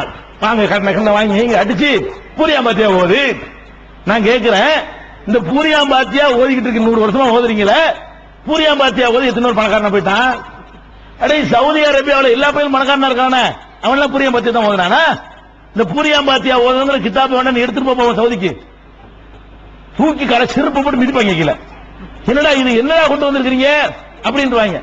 இந்த பூரியாம் பாத்தியான்னு சொன்னா தலையை சீவுறாங்க. போய் சொல்லி பாரு சவுதியில நபிகள் நாயகம் ஸல்லல்லாஹு அலைஹி வஸல்லம் பிறந்த ஊர்ல போய் பூரியாம் பாத்தியான்னு சொல்லிட்டு திரும்பி வாப்போம், தலையை அறுத்துருவாங்க. பிரச்சாரம் அந்த அஜர்த்து போய் பேசுவாரா, ஹஜ்ஜிக்கு போய் பேசணும் பார்ப்போம். ஹஜ்ஜிக்கு போய் நாம எல்லாம் பூரியாம் பாத்தியா வரும்னு சொல்லி சொல்லுங்க பார்ப்போம். பாடி தான் வரும், பார்சல் பண்ணி அனுப்பிடுவாங்க.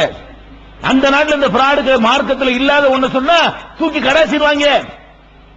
அரபு மொழி தெரியாத மக்களை ஏமாத்துவீங்களா நீங்க? அவனுக்கு தாய்மொழி அரபி, குர்ஆன்ல எங்க இருக்குன்னு காட்டுவான். ரசூலுல்லாஹ் சொன்னா எடுத்து காட்டுறான்றான். உங்களுக்கு குர்ஆனும் தெரியாது ஹதீஸ் தெரியாது நல்லா தெரிஞ்சு வச்சுக்கிட்டு உங்கள்ட்ட வந்துட்டு பூரியாம் பாத்தியாங்கறான். பூரியாம் பாத்தியா ஓதுனா தலையை சீவக்கூடிய நாட்டில் எல்லாரும் பணக்காரனா இருக்கிறானே, அப்ப நீ ஓதி பணக்காரனா இல்லை, நீ பிச்சைக்காரனா இருக்கிறீங்க. நான் கேட்கிறேன், பூரியாம் பாத்தியா ஓதி பணக்காரனா ஆவலான்னு இருந்தா இந்த அஜர்த்தியும் ஆவல. அது கேள் முதல்ல. எந்த ஊர்ல அஜர்த்து பணக்காரா இருக்காரு? தமிழ்நாட்டில் உள்ள எந்த பள்ளிவாசலா போ, அஜர்த்து வந்து எல்லாத்துக்கும் சம்பளம் கொடுக்கிறவரா இருக்கிறாரா? அஜர்த்து ஒரு 7-8 கம்பெனி தொழிற்சாலை நடக்குதா, 7-8 மில்லு வச்சு நடத்துறாரா? பூரியாம் பாத்தியா ஓதி பணக்காரன் ஆவறதான் அவர் என்ன பண்ணிருக்கனே, இவங்கள பணக்காரன் ஆக்கி விடுங்க, நம்ம ஆக்கிட்டு போயிடலாம. இவங்கள பணக்காரன் ஆக்கி விட்டு நம்ம போய் கையேந்திக்கிட்டு இருக்காம நம்மளே பணக்காரன் ஆயிட்டா ஸ்பெஷலா ஓதலாம்ல. தனக்கு ஓதும் போது நல்லா இன்னும் அக்கறையா ஓதலாம்ல. நம்ம வீட்டுல ஓதி நம்ம பூரி செஞ்சு நம்ம பணக்காரன் ஆகி நம்ம இந்த ஊரை கையில எடுத்துடலாமே. எவங்கிட்ட 10 காசு கேட்காட்டி எவ்வளவு மரியாதை அப்படின்னு செஞ்ச ஊராசை எடுத்திருக்காரா? அப்ப என்ன பணக்காரனா வருது? பொய்யின் வழங்குதா? இன்னத்துக்கு இதை ஓதுறாரு, ஓதிட்டு கை நிட்டுவாரு. நீனே என்ன செய்யற? நீனே கையேந்திர புறம்போக்கா இருக்கிற, நீ என்னப்பா எங்களை வந்துகிட்டு 10,000 கூட்டு போற? உனக்கு வக்கீல் நீ கையேந்திர. அப்ப இந்த மக்களுடைய இந்த பணத்தாசையை பயன்படுத்தி கொண்டு அல்லாஹ்விடத்து வாசியை சொல்லி தரணும். ரஜத் என்ன செய்யணும்? பணத்தை வந்து அல்லாஹ் நல்லவன் கெட்டவன் பார்த்து தர்றது கிடையாது. கெட்டவனுக்கு அள்ளி கொடுப்பான், நல்லவனுக்கும் கொடுப்பான். கெட்டவனை பிச்சைக்காரனாக்குவான், நல்லவனை பிச்சைக்காரனாக்குவான். ரசூலுல்லாஹ்வை சாப்பாடு இல்லாம ஆக்குனா அதே மாதிரி எத்தனை கெட்டவங்களே இப்படி ஆக்கி இருக்கலாம். சுலைமான் நபிக்கு நல்லா அள்ளி கொடுத்தான், ஃபிரௌனுக்கு அள்ளி கொடுத்தான். இந்த காசு பணத்தை பொறுத்த வரைக்கும் நல்லவன் கெட்டவன் பார்த்து கொடுக்கிறது இல்ல. நல்லவனும் கொடுப்பான், கெட்டவனும் கொடுப்பான். இது ஒரு அற்பமான பொருள். சரி, உனக்கு அந்த காசு வேணும் என்றால், அதுல உனக்கு ஆசை இருந்தால் அல்லாஹ்ட்ட கேளுப்பான்னு துஆ செய்ய சொல்லி தரணும்ல. உங்களுக்கு என்ன வேணும் அல்லாஹ்ட்ட கேளுங்க. ஹஜ்ஜ் நபி சொல்லுங்க, ராத்திரி தஹஜ்ஜுத் சொல்லுங்க, தொழுது அழுதல் கேளுங்க. அல்லாஹ் நாடுனால் உங்களுக்கு தருவான், நீங்களே கேளுங்க அப்படின்னு சொல்லி தந்தா ஓகே. இது என்னடா விறகு வெட்டி? எவன் அந்த விறகு வெட்டி? எந்த வருஷம் நடந்து சொல்லுவோம். விறகு வெட்டிக்கு சாங்கிறிய அந்த விறகு வெட்டியுடைய பேர் என்ன? எவன் தெரியாது. துருக்கி நாட்டு கலாச்சாரம். உங்களை துருக்கி என்ன சொல்றான், துருக்கிக்காரன். அதனால அவனை பார்த்து காப்பி அடிச்சு கொண்டு வந்த கலாச்சாரமே தவிர தொப்பிக்கு மார்க்கத்துக்கு எந்த சம்பந்தம் கிடையாது. தொப்பி போட்டு தொழுதாலும் அந்த நன்மைதான், தொப்பி போடாமல் தொழுதாலும் அதே நன்மைதான். எந்த ஒரு டிஃபரன்ஸும் கிடையாது. நீ ஆதாரம் காட்டுப்போ நாங்க செய்யறோங்கிறோம். இதான கேள்வி. நீ தாடி இல்லாட்டி தடுக்க மாட்டாங்களாம். தாடிங்கிற சுண்ணத்து. தொப்பி செஞ்சு வச்சுக்கிறாங்க, பிளாஸ்டிக் தொப்பி. இப்ப 10வது பிளாஸ்டிக் தொப்பி, பிளாஸ்டிக் தாடி வை போ, ஒட்டிக்கிட்டு தாடி இல்லாம வர்றல. எத்தனை பேர் தாடி இல்லாம வர்றான்? 4 ஒட்டு தாடி வைக்கிறா, அதை ஒட்டிக்கிட்டு விட்டு பாவிகளா. சுண்ணத்து என்று தாடி ரசூலுல்லாஹ் சொன்னாங்க, அது இல்லாத வரலான்னு போடு, அது இல்லாட்டி பள்ளியாசலுக்கு வரலாங்கிறீங்க. தொப்பிய ரசூலுல்லாஹ் சொல்லல, அதை போடணும் எப்படி கட்டாயப்படுத்துவீங்க? அல்லாஹ் கட்டாயப்படுத்தினா படுத்துப்பா. அல்லாஹ்வுடைய ரசூல் சொன்னா சொல்லு. நீனா எதுக்கு மார்க்கத்தை உண்டாக்குற? உனக்கு என்ன வகி வந்துச்சா? உனக்கு அல்லாஹ்ட்ட இருந்து செய்தி வருமா? அல்லாஹ் ரசூலுக்கு தானே வரும், உனக்கு வராதுல. இதான் மேட்ரு. வரல ஆட்டுறாங்க, இப்படி இப்படி ஆட்டுறாங்க. ஓவர்ல பிடிச்சி ஆட்டினாங்க, ஓவர்ல பிடிச்சி ஆட்டினா ஏன்டா வரல ஆட்டினான்னு கேளு. ஏன் வரல? முதல் பாயிண்ட் என்னன்னா, ஏன் வரல தரப்ப நான் ஆட்டுறேன், எனக்கு அறிக்கை நான் சொல்லிக்கிறேன் உன்னே சொல்லுங்க கேட்கறமா இல்லையா? முதல் மேட்ரு என்னன்னு கேட்டா, அட எங்க வரல நாங்க ஆட்டினா உனக்கு என்ன? உன் வரல பிடிச்சி ஆட்டி விட்டா நீ கேட்கலாம். முதல் பாயிண்ட். ரெண்டாவது வந்து சரி ஆட்டுறாங்களா தெரியலையா என்னன்னு கேளு. ஏன் பாட்டுறீங்க? நம்ம ஊர்ல இந்த பழக்கம் இல்லையே, என்னப்பா காரணம்? அப்படி கேட்கணுமா இல்லையா? அப்படி கேளுங்க. நான் வேணும்னு திமுறாத்தான் ஆட்டுறேன்னு சொன்னா அடி வாங்கிக்கிறோம். எதனால ஆட்டுறோம்?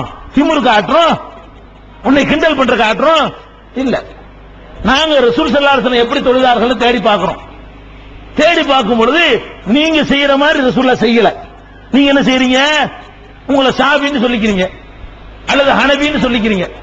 ஷாஃபி யாரு என்ன பண்ணி அத்தையாத்துல உட்கார்ந்துக்கிட்டு அஷ்ஹது அல்லா இலாஹ இல்லல்லாஹ். இது ஹனபி.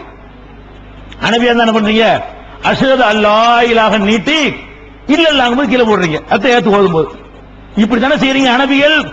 நான் அந்த ஹனபிகள்கிட்ட கேட்கிறேன், இப்படி ரசூலுல்லாஹ் சொன்னாங்கன்னு உனக்கு காட்ட இயலுமா? நபிகள் நாயகம் தானங்க நமக்கு தொழுகை கத்தர வந்தாங்க. அவங்க தொழும் பொழுது அஷ்ஹது அல்லாஹ்னு நீட்டினார்கள், இல்லல்லாஹ்னு மடக்கிட்டார்கள். அப்படின்னு ஒரு ஹதீஸை நீ எடுத்து தந்தா நான் உனக்கு 1 கோடி ரூபாய் தர்றேன். அதோட நானும் செய்யறத சண்டையை வேணாம். நமக்கு எந்த சண்டையும் வேணாப்பா. நீ செய்யறது நானும் செய்யறேன். என்ன செய்யணுங்கிற? அஷ்ஹது அல்லா இலாஹ இல்லல்லாஹ்ங்கறமையா நானும் செய்யறேன். எப்ப செய்வேன்? ரசூலுல்லாஹ் சொன்னார்கள் காட்டு. ரசூலுல்லாஹ் அதுக்கு தான் ரசூலுல்லாஹ் அனுப்புனா.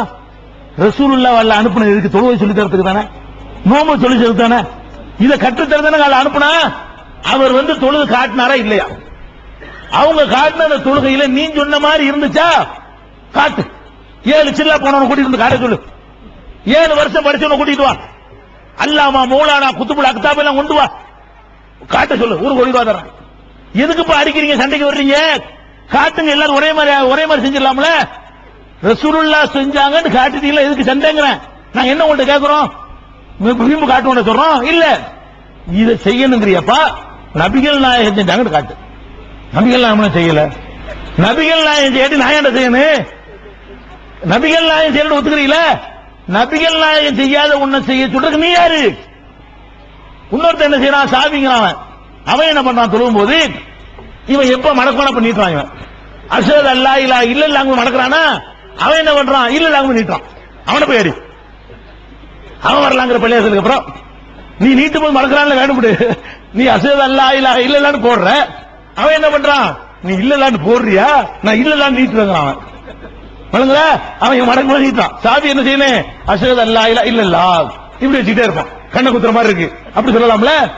ஏன்டா குத்துற மாதிரி வச்சுட்டு கேட்டியா? சாவின்னு செய்யலாமா? சரி, நான் கேட்கிறேன், இப்படி செய்யறது ஆகல காட்டுப்பா. இதையே செய்வோம். ரசூல் ஸல்லல்லாஹு அலைஹி வஸல்லம் அவர்கள் அஷ்ஹது அல்லா இலாஹ இல்லல்லாஹ்னு சொல்லி நீட்டி இப்படி வைத்துக் கொண்டே இருந்தார்கள் காட்டு. 1 கோடி உனக்கும் தரேன். பாரபட்சம் கிடையாது. அவனுக்கு 1 கோடி தான், உனக்கு 1 கோடி தான். அதுக்காண்டி படத்தை கட்டி வச்சு நடத்திக்க கூடாது. காட்ட இயலாது. அதுக்காண்டி சொல்றதா? கியாம நாள் வரைக்கும் நீ தேடினாலும் ரசூலுல்லாஹ் இப்படி செஞ்சாங்கன்னு உன்னால காட்ட இயலாது. அதுக்கு தான் அடிக்கிறது. 10 கோடி கூட சொல்லிக்கிறேங்க. காட்டாவ போறான் இருந்ததான் காட்டுறதுக்கு. நீங்க 1 கோடிக்கு இல்ல, நான் தான் 1 கோடி சொல்றேன். நீங்க 100 கோடி கூட சொல்லுங்க. இதை காட்டினீர்களே ஆனால் 100 கோடி ரூபாய் தர்றேன்னு கூட நீங்க சொல்லலாம், தைரியமா சொல்லலாம். ஏன் சொல்லலாங்கிற? ரசூலுல்லாஹ் இப்படி செய்யலங்க. அஷ்ஹது அல்லாஹ்னு சொல்லி இல்லன்னு போடவும் இல்ல, அஷ்ஹது அல்லா இலாஹ இல்லல்லாஹ்னு சொல்லி நீட்டவும் இல்ல. வேற என்ன பண்ணாங்க? இதுக்கு 2க்கும் ஆதாரம் இல்ல. அதே நாங்க தேடி பார்க்கிறோம். வாயில் இப்னு ஹுஜ்ரி என்ற ஒரு சஹாபி வெளியூர்ல இருந்து வர்றாரு. ஹல்ரமௌத் என்ற ஊரை சேர்ந்தவர். அங்கே இருந்து இஸ்லாத்தை தழுவி எப்படி தொழுவணும் என்று மக்களுக்கு சொல்லிக் கொடுப்பதற்காக வேண்டி மெட்ராஸ்ல இருந்து அரக்கோணம் வந்திருக்கிற மாதிரி வர்றாரு. அவர் வந்து மதீனாவுல இருந்து ரசூலுல்லாஹ் எப்படி தொழுவாங்க உன்னிப்பா கவனிக்கிறார். கவனிச்சு உன்னிப்பா ஒண்ணுயா பாக்குறாரு. பார்த்துட்டு நமக்கு சொல்றாரு, நபிகள் நாயகத்தை நான் உன்னிப்பா கவனிச்சேன். அத்தஹியாத்தில் உட்கார்ந்தார்கள், வலது கையை வலது தொடையில் வைத்தார்கள், இடது கையை இடது தொடையில் வைத்தார்கள், தம்முடைய இந்த 2 விரல்களை மடக்கி கொண்டார்கள், கடைசி 2 விரலை மடக்கி கொண்டார்கள், நடுவரலையும் கட்ட விரலையும் இப்படி ரவுண்ட் பண்ணினார்கள். இந்த 2 விரலை மடக்கிட்டாங்களாம், நடுவரலையும் கட்ட விரலையும் ரவுண்ட் ஆக்கினாங்களாம். அதுக்கப்புறம் ஆட்காட்டி விரலை நீட்டி அசைத்துக் கொண்டே இருந்தார்கள். ராயத்துஹு யுஹர்ரிகுஹா யதுஹு பிஹா.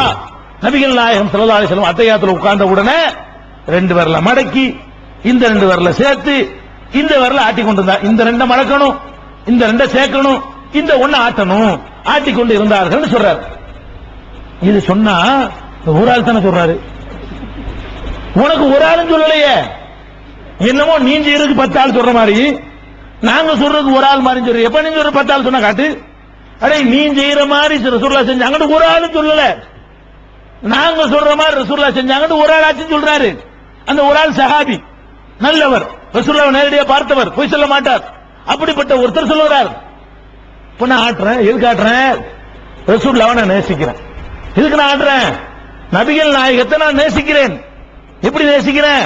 அவங்க என்ன செஞ்சாலும் நான் செய்வேன். நீ அடிச்சாலும் நான் செய்வேன். நீ உனக்கான ஆட்டல, நீ உதைச்சாலும் செய்வேன். இப்படி செஞ்சாதான் ரசூலுல்லாஹ் செஞ்சபடி செஞ்சாதான் நான் சொர்க்கத்துக்கு போக முடியும். அதனால செய்யறேன்னா இது என்னப்பா குற்றம்? இதை ஏத்துக்கிற விருப்பம் இருந்தா குறைஞ்சபட்சம் ஏத்துக்க. முடியலையா? முடியலையா? ரசூலுல்லாஹ் செஞ்ச டிஸ்டர்ப் என்ன அர்த்தம்? நீ அல்லாஹ்வுடைய ரசூல் வந்து டிஸ்டர்ப் பண்ற மார்க்கத்தை கொண்டு வந்துட்டாங்களா? அதான் டிஸ்டர்ப் ஆவற. நானா இட்டு கட்டி சொன்னா டிஸ்டர்ப் சொல்லுப்பா. இத நான் கண்டுபிடிச்சு சொல்றேனா ரசூலுல்லாஹ் சொன்னாங்களா? சரி, இது எங்க இருக்குன்னு கேக்குறீங்களா? இதனுடைய கிதாபுகள் நாங்க உண்டாக்குன கிதாப் இல்ல. நீ தானே 4 இமாம்னு போர்டு போட்டுருக்க, 4 மதுஹப் போட்டிருக்கீல்ல, 4 மதுஹப் போட்டிருக்கே இல்லையா போர்டு? அந்த 4 மதுஹப்ல ஒருத்தர் தான் ஹம்பலி இமாம். அவர் எழுதியிருக்காரு முஸ்னத் அஹ்மதுங்கிற கிதாப். அந்த கிதாப்ல தான் இது இருக்குது. இது இருக்குது நபிகள் நாயகம் இப்படி செஞ்சாங்க என்று சொல்லி இந்த கிதாபை நாங்க புதுசா எழுதல. நீ ஏத்துக்கிட்டு இருக்கிற பாரு, 1000 வருஷமா இருக்கு பாரு கிதாபு, அதுலதான் இருக்குது. அரபியில் இருந்தது, நீ மறைச்ச, நாங்க தமிழ்ல உனக்கு சொல்லிட்டோம். வழங்குதா உங்களுக்கு? முஸ்னத் அஹ்மதுல இருக்கிறது, தாரமிங்கிற நூல்ல இருக்கிறது, நசைங்கிற நூல்ல இருக்கிறது, இப்னு ஹுசைமா என்ற நூலில் இருக்கிறது, இப்னு ஹிப்பான் என்ற நூலில் இருக்கிறது, பைஹகி என்ற நூலில் இருக்கிறது. இன்னும் ஏராளமான ஹதீஸ் நூல்கள்ல நபிகள் நாயகம் ஸல்லல்லாஹு அலைஹி வஸல்லம் அவர்கள் இப்படி செய்தார்கள் என்று ஆதாரம் இருக்கிறது. நீங்க 2 பேர் செய்யற மாதிரி ஆதாரம் இல்ல, நாங்க சொல்ற மாதிரி ஆதாரம் இருக்குதுங்கிறோம். வேற ஆதாரத்தை கொண்டாந்து காட்டி விட்டுறோம். காட்ட முடியாட்டி பின்பற்றும் விருப்பம் இல்லாட்டி தடுக்காமையாச்சும் இருப்பா. சரி, ஏதோ அவங்க சரின்னு நினைச்சுறாங்க, அவங்களுக்கு அல்லாஹ்வுக்குள்ள விஷயம். நம்ம போட்டு இதுல போய் தலையிட்டு தடுத்து நம்ம பாவி ஆயிரம் வேணாம். நீ வேண்டாம் தமிழ் தோட ஒருத்தர் நம்ம ரசூலுல்லாஹ் காரணம் காட்டி செய்யும் பொழுது ஆதாரத்தை வச்சுக்கிட்டு செய்யும் போது ஏங்க தடுக்கிறீங்க? நீங்க உங்க கருத்துப்படியே 4 மதுஹப் பின்பற்றலாம்ல. இப்ப ஹம்பலி மதுஹப்ல இருக்குதா? அதுக்கு என்ன சொல்றீங்க? இப்ப வரலாற்று மதுஹப்ல இருக்குதா இல்லையா? ஷாஃபி மதுஹப்ல இருக்குதா? ஷாஃபி மதுஹப் கிதாபுல எழுதி இருக்கிறாங்க, கீழ யுஹர்ரிகுவா வ கீழ லா யுஹர்ரிகுவா. விரலை அசைக்கலாம் என்றும் சொல்லப்பட்டிருக்கிறது, அசைக்காமல் இருக்கலாம் என்றும் சொல்லப்பட்டிருக்கிறது உங்க கிதாபுல இருக்குது. அப்ப விட்டு பேசாம அதனப்ப நியாயம். நெஞ்சில கை கட்டுறாங்க. எங்க நெஞ்சில நான் கட்ட உனக்கு என்ன? அதான் முதல் கேள்வி. நெஞ்சில கை கட்டுறாங்க. ஏன் நெஞ்சில கை கட்டுறோம்? ஏன் கட்டுறோம்? எங்க கட்டணும் என்று 2 ஹதீஸ் வருது. சில ஹதீஸ் வந்து தொப்புளு கீழே வருது. சில ஹதீஸ் சுன்னத்து வந்து தொப்புளு கீழே கட்டுறது, இது ஒரு செய்தி. இன்னொரு செய்தி என்ன வருதுன்னா நெஞ்சில கட்டுறது வருது. 2 செய்தி இருக்கிறது உண்மை. ஆனால் இந்த 2 செய்தியில தொப்புளு கீழே வருது பாருங்க, அந்த செய்தி வந்து அபூதாவூத் என்ற நூலில் பதிவு செய்யப்பட்டிருக்கிறது. அந்த கிதாபுல அந்த அபூதாவூத் சொல்றாரு, இது டூப்புங்கிறாரு. தொப்புளு கீழே கை கட்டினதா ஒரு செய்தி இருக்கிறது, இது பொய், இது ஆதாரம் உள்ளது இல்ல. ஏன்னு கேட்டா முகமது பின் இஸ்ஹாக் என்ற ஒரு ஆள் வந்து இது சொல்றாரு. இந்த ஆள் சரியான ஆள் கிடையாது. நெஞ்சில கை கட்டுற சம்பந்தமா முஸ்னத் அஹ்மதுங்கிற கிதாபுல இருக்குது. அதை சொல்றாரு, நல்லவரா இருக்கிறார். இப்ப நான் கேட்கிறேன் உங்கள்கிட்ட, முத்தவல்லிட்ட வந்து உலக மகா பிராடு ஒருத்தன் ஒரு செய்தியை சொல்றான், ஒரு 7 சில்ல போன ஒரு செய்தியை சொல்றாரு. முத்தவல்லி எதை ஏத்துக்குவாரு? உலக பிராட ஏத்துக்குவாரா? 7 சில்ல ஏத்துக்குவாரா? அப்படிதானே எடுப்பீங்க. 2 செய்தி வருது, ஒரு ஆள் நல்லவர்னு சொல்றாரு, ஒரு ஆள் கெட்டாது சொல்றாரு. நல்லவர் சொன்ன செய்தி ஏத்துட்டு போ. நெஞ்சில கட்டுறது நல்ல செய்தி, அது சொல்ற எல்லாருமே நல்ல ஆட்களா இருக்கிறாங்க. இது டூப் அந்த கிதாபுல இருக்குது. இதான் மேட்ரு. சரி, உனக்கு பிடிக்கலையா? அவங்க கட்டினா கட்டிட்டு போறேன் விட்டு போ. நீ ஏன் தடுக்கிற? உனக்கு செய்ய விருப்பமா இருந்தா, மறுமையில வெற்றி பெற ஆசையா இருந்தால், ரசூல் அப்படி பின்பற்றுவதா இருந்தா பின்பற்றுப்பா. முடியாட்டி எங்களுக்கு சண்டைக்கு வர்ற இதாங்க கேள்வி. போட வைக்கிறீங்க, மதுஹப்னு கூறு போட்டு வச்சுக்கிறீங்க. ஷாஃபிக்கு ஹலாலுங்கிறீங்க, ஹனபிக்கு ஹராமுங்கிறீங்க, இவனுக்கு வாஜிபுங்கிறீங்க. ஒரு இஸ்லாமா 4 இஸ்லாமா?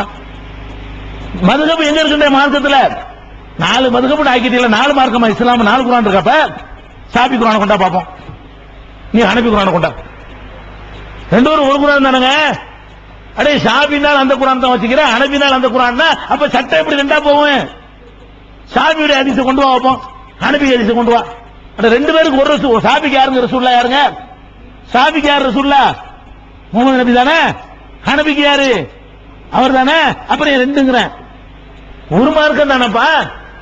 இது ஹலாலா, இவருக்கு ஹராமா, இவர் சாப்பிடலாமா, அவர் சாப்பிடக்கூடாதான், இவர் செஞ்சா கூடுமா, அவர் செஞ்சா கூடாதான். இதெல்லாம் பிரிச்சு பிற மதத்துக்காரர்கள் கேலி செய்யற மாதிரி ஆக்கி வச்சுட்டீங்களே, இது வழிகேடா? ரசூலுல்லாஹ் சொன்னபடி வாழ்க்கை அமைச்சுக்கிறீங்கன்னு சொல்றோம், அது வழிகேடா? அல்லாஹ் காப்பாத்தணும். நாங்கள் உங்களை வழிகேட்டுக்கு அழைக்கவில்லை. இந்த தௌஹீத் ஜமாஅத்தினுடைய சில நிறைய விடிய பேச வேண்டிய தலைப்பு இருந்தாலும் நேரம் அதிகமாகிக் கொண்டிருக்கிற காரணத்தினால சுருக்கமா சில சொல்றோம். அந்த தௌஹீத் ஜமாத்தின் அந்த ஜமாத்தின் மூலமாக நாங்க உங்கள்ட்ட எந்த லாபத்துக்கும் நாங்க இதை செய்யல, அல்லாஹ்வுடைய திருப்திக்கு மட்டும் செய்கிறோம்.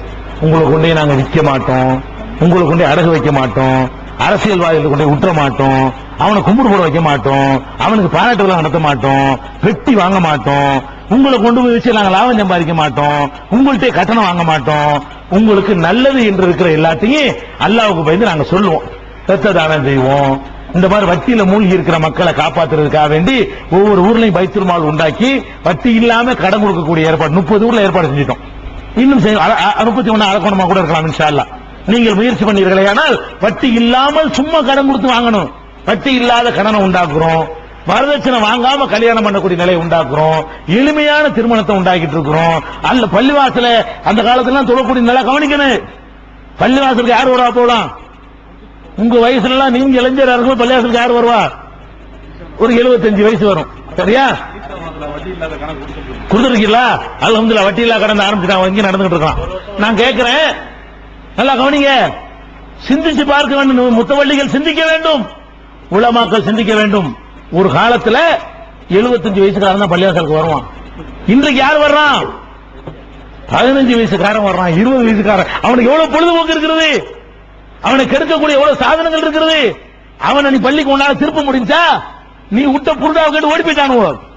இந்த அஜர்த்துமார்கள் கூட்ட கப்சாவையும் கட்டுக்கதையும் இந்த பயானையும் கேட்டுவிட்டு அவ்வளவு பொய் பயான் மேடையில் நின்றுகிட்டு புழுகு முட்டை கதையை விடுறது. அப்துல் காதர் ஜிலானி போனாரு, வந்தாரு, ஆட்ட கழுதையாக்கின கழுதை குதிரையாக்கினாரு, அவர் அப்படி செஞ்சாரு சொல்லிட்டு விருப்பு ஏத்தி நீ மார்க்கங்கிற பேர்ல புழுகு முட்டை அவுத்து விட்டா நம்ப முடியாம ஓடணும். அல்லாஹ்வுடைய வேதத்தை படிச்சோம், நபிகள் நாயகத்துடைய ஹதீஸை படிச்சோம், இவ்வளவு அழகான மார்க்கத்தை நாசமாக்கிட்டாங்கன்னு விளங்கணும். இன்றைக்கு ஒரு நாத்திகனை வாடா சவாலுக்கு கூப்பிடுறோம். கடவுள் இல்லைங்கிறியா, வாடா பேசுவோம். மறுமை இல்லைங்கிறியா, அவனை விவாதத்திற்கு அழைக்கிற அளவுக்கு நாங்கள் இன்னைக்கு இருக்கிறோம். இன்றைக்கு இளைஞர்கள் நாத்தியத்துக்கு போறீங்களா? இல்ல. எங்க வாப்பா காலத்தில் அவர்கள் நாத்தியத்தில் இருந்தவர். ஏன் மார்க்க தப்பு தப்பா சொன்னீங்க, பிடிக்கல, ஓடி போயிட்டாங்க. இப்ப இது மார்க்க தேவையாண்டு கரெக்டான மார்க்கத்தை சொன்னீங்களா? அப்ப இளைஞர்களை மார்க்கத்தில் நான் கேட்கிறேன், இஸ்லாமிய மார்க்க விளக்க கூட்டம்னு போடுறோம். இதே மாதிரி நீங்களும் கூட்டம் போட்டு 25 வருஷமா போட்டீங்க. 25 பேர் வந்தானா? மார்க்கத்தை கேட்க 25 பேர் வந்தானா? முன்னாடி உட்கார்ந்து மேடையில் இருக்கிற அளவோட கம்மியா தான் கீழே இருக்கும். மேடையில் இருந்து உட்கார்ந்து பேசக்கூடிய ஆளு 25 இருக்கும், கேட்கிறோம் 7 பேர் உட்கார்ந்துட்டு இருப்பான். அடே மார்க்கத்தை நாங்க பார்க்கிற கடல் மாதிரி நீங்க நினைக்கிறீங்க. நாங்க பார்த்துக்கிட்டு வர்ற கூட சின்ன கூட்டம், தெரிஞ்சுக்கிறீங்க. புதுசா இருக்கணும் அரக்கோணத்துல இருந்தாலும் இவ்வளவு பெரிய கூட்டம். பெண்கள் 5000க்கு மேல ஒரு கூட்டத்துக்கு போனா 5000க்கு மேற்பட்ட பெண்கள் வந்து குழுமுகிறார்கள்.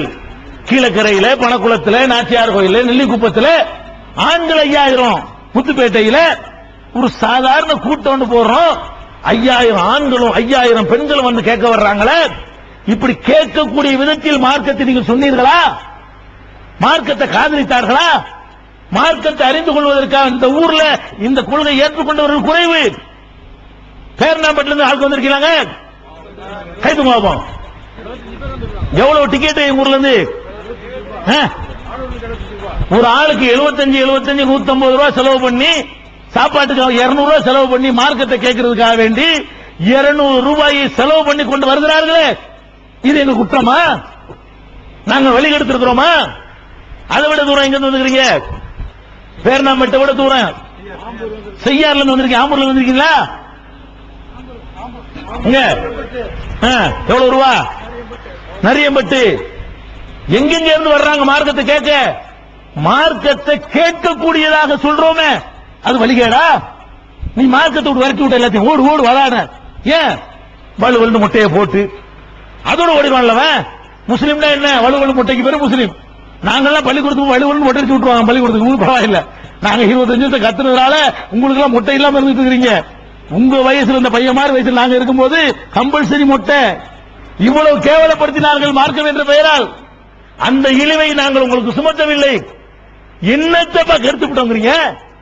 ஊர் பணத்தை உலையில போட்டான்னு சொல்லி பார்ப்போம், திருநா கொள்ளையடிச்சான்னு சொல்லி பார்ப்போம், அனாச்சாரம் பண்ணான்னு சொல்லி பார்ப்போம். ஒரு தரங்கட்டு போயிருந்த ஒரு சமுதாயத்தை தலைகீழா மாற்றி அமைக்கிறதுக்கு நாங்கள் அல்லும் பகலும் அல்லாவுக்கு பயந்து பாடுபட்டு கொண்டிருக்கிறோம். ஒரு மாதத்திற்கு உங்களுக்கு சொல்றேன், தௌஹீத் ஜமாத்தின் மூலமாக ஒரு மாதத்திற்கு எத்தனை கூட்டங்கள் நடக்கும் தெரியுமா? நடக்குது குறைஞ்சது 100. நான் இங்கே இன்றைக்கு பேசிக் கொண்டிருக்கிறேன் என்றால் இதே நாளில் 4 ஊரில் நடந்து கொண்டிருக்கிறது. ஒரு நாளைக்கு 4 ஊர்ல கூட்டம், மாசத்துக்கு 100 கூட்டம் நடத்துறோம்னா கேட்கிறாங்கன்னு அர்த்தம். நாங்க இங்க கத்துறோம், இன்னொரு பக்கம் வேற கத்துறோம். இந்த அளவுக்கு மார்க்கத்தை கேட்கக்கூடியதற்காக வேண்டி அல்லும் பகலும் உழைக்கக்கூடிய ஜமாத் தௌஹீத் ஜமாத். விலைக்கு ரத்த தானம் செய்கிறோம். சமுதாயத்திற்கு பிரச்சனை என்று வந்தால் இஹ்லாஸோடு தூய எண்ணத்தோடு அல்லாஹ்வுக்காக களத்தில் இறங்கி போராடுகிறோம், தட்டி கேட்கிறோம், சிறை செல்வதற்கு தயாராக இருக்கிறோம். இந்த சமுதாயத்தினுடைய இஸ்ஸத்துக்கும் கௌரவத்துக்கும், இந்த ஊர் முத்தவள்ளிக்கும், இந்த ஊர் உலமாவுக்கும், இந்த ஊர் ஆலிமுக்கும் பிரச்சனை என்று சொன்னால், இந்த ஒரு பள்ளிவாசலுக்கு பிரச்சனை என்றால், ஜமாத்துக்கு பிரச்சனை என்றால், முதலில் சிறை கதவை தட்டக்கூடியவர்களாக நாங்கள் இருப்போம், இருந்திருக்கிறோம் இன்ஷா அல்லாஹ். இப்படிப்பட்ட ஒரு ஜமாத்தை நீங்கள் வழிகேடு என்று நினைத்தால் எங்களுக்கு கவலை இல்லை. எங்களுடைய வேலை சொல்வது மட்டும்தான். இதனுடைய பரிசை கூலியை நாங்கள் அல்லாஹ்விடத்தில் எதிர்பார்க்கிறோம் என்று கூறி வாய்ப்புக்கு நன்றியை தெரிவித்து முடித்துக் கொள்கிறேன். நல்லது மட்டும் எந்த நேரத்தில் நடந்திருக்கு சொல்லு பார்ப்போம். கெட்டதா நடந்த நேரத்தை மட்டும் சொல்லு பார்ப்போம். ஒரு நேரத்தில் அன்னைக்கு கடை திறந்தா அன்னைக்கு 50 பேர் கோடி சொன்னாயிருவானா? ஒரு நாள் ஜனவரி 1ஆம் தேதினா 100 பேர் பிச்சைக்காரனா போயிருவான், 100 பேர் பணக்காரனா போயிருப்பான். 2ஆம் தேதிக்கு அப்படித்தான் ஆயிருப்பான், 3ஆம் தேதிக்கு அப்படித்தான் ஆயிருப்பான்.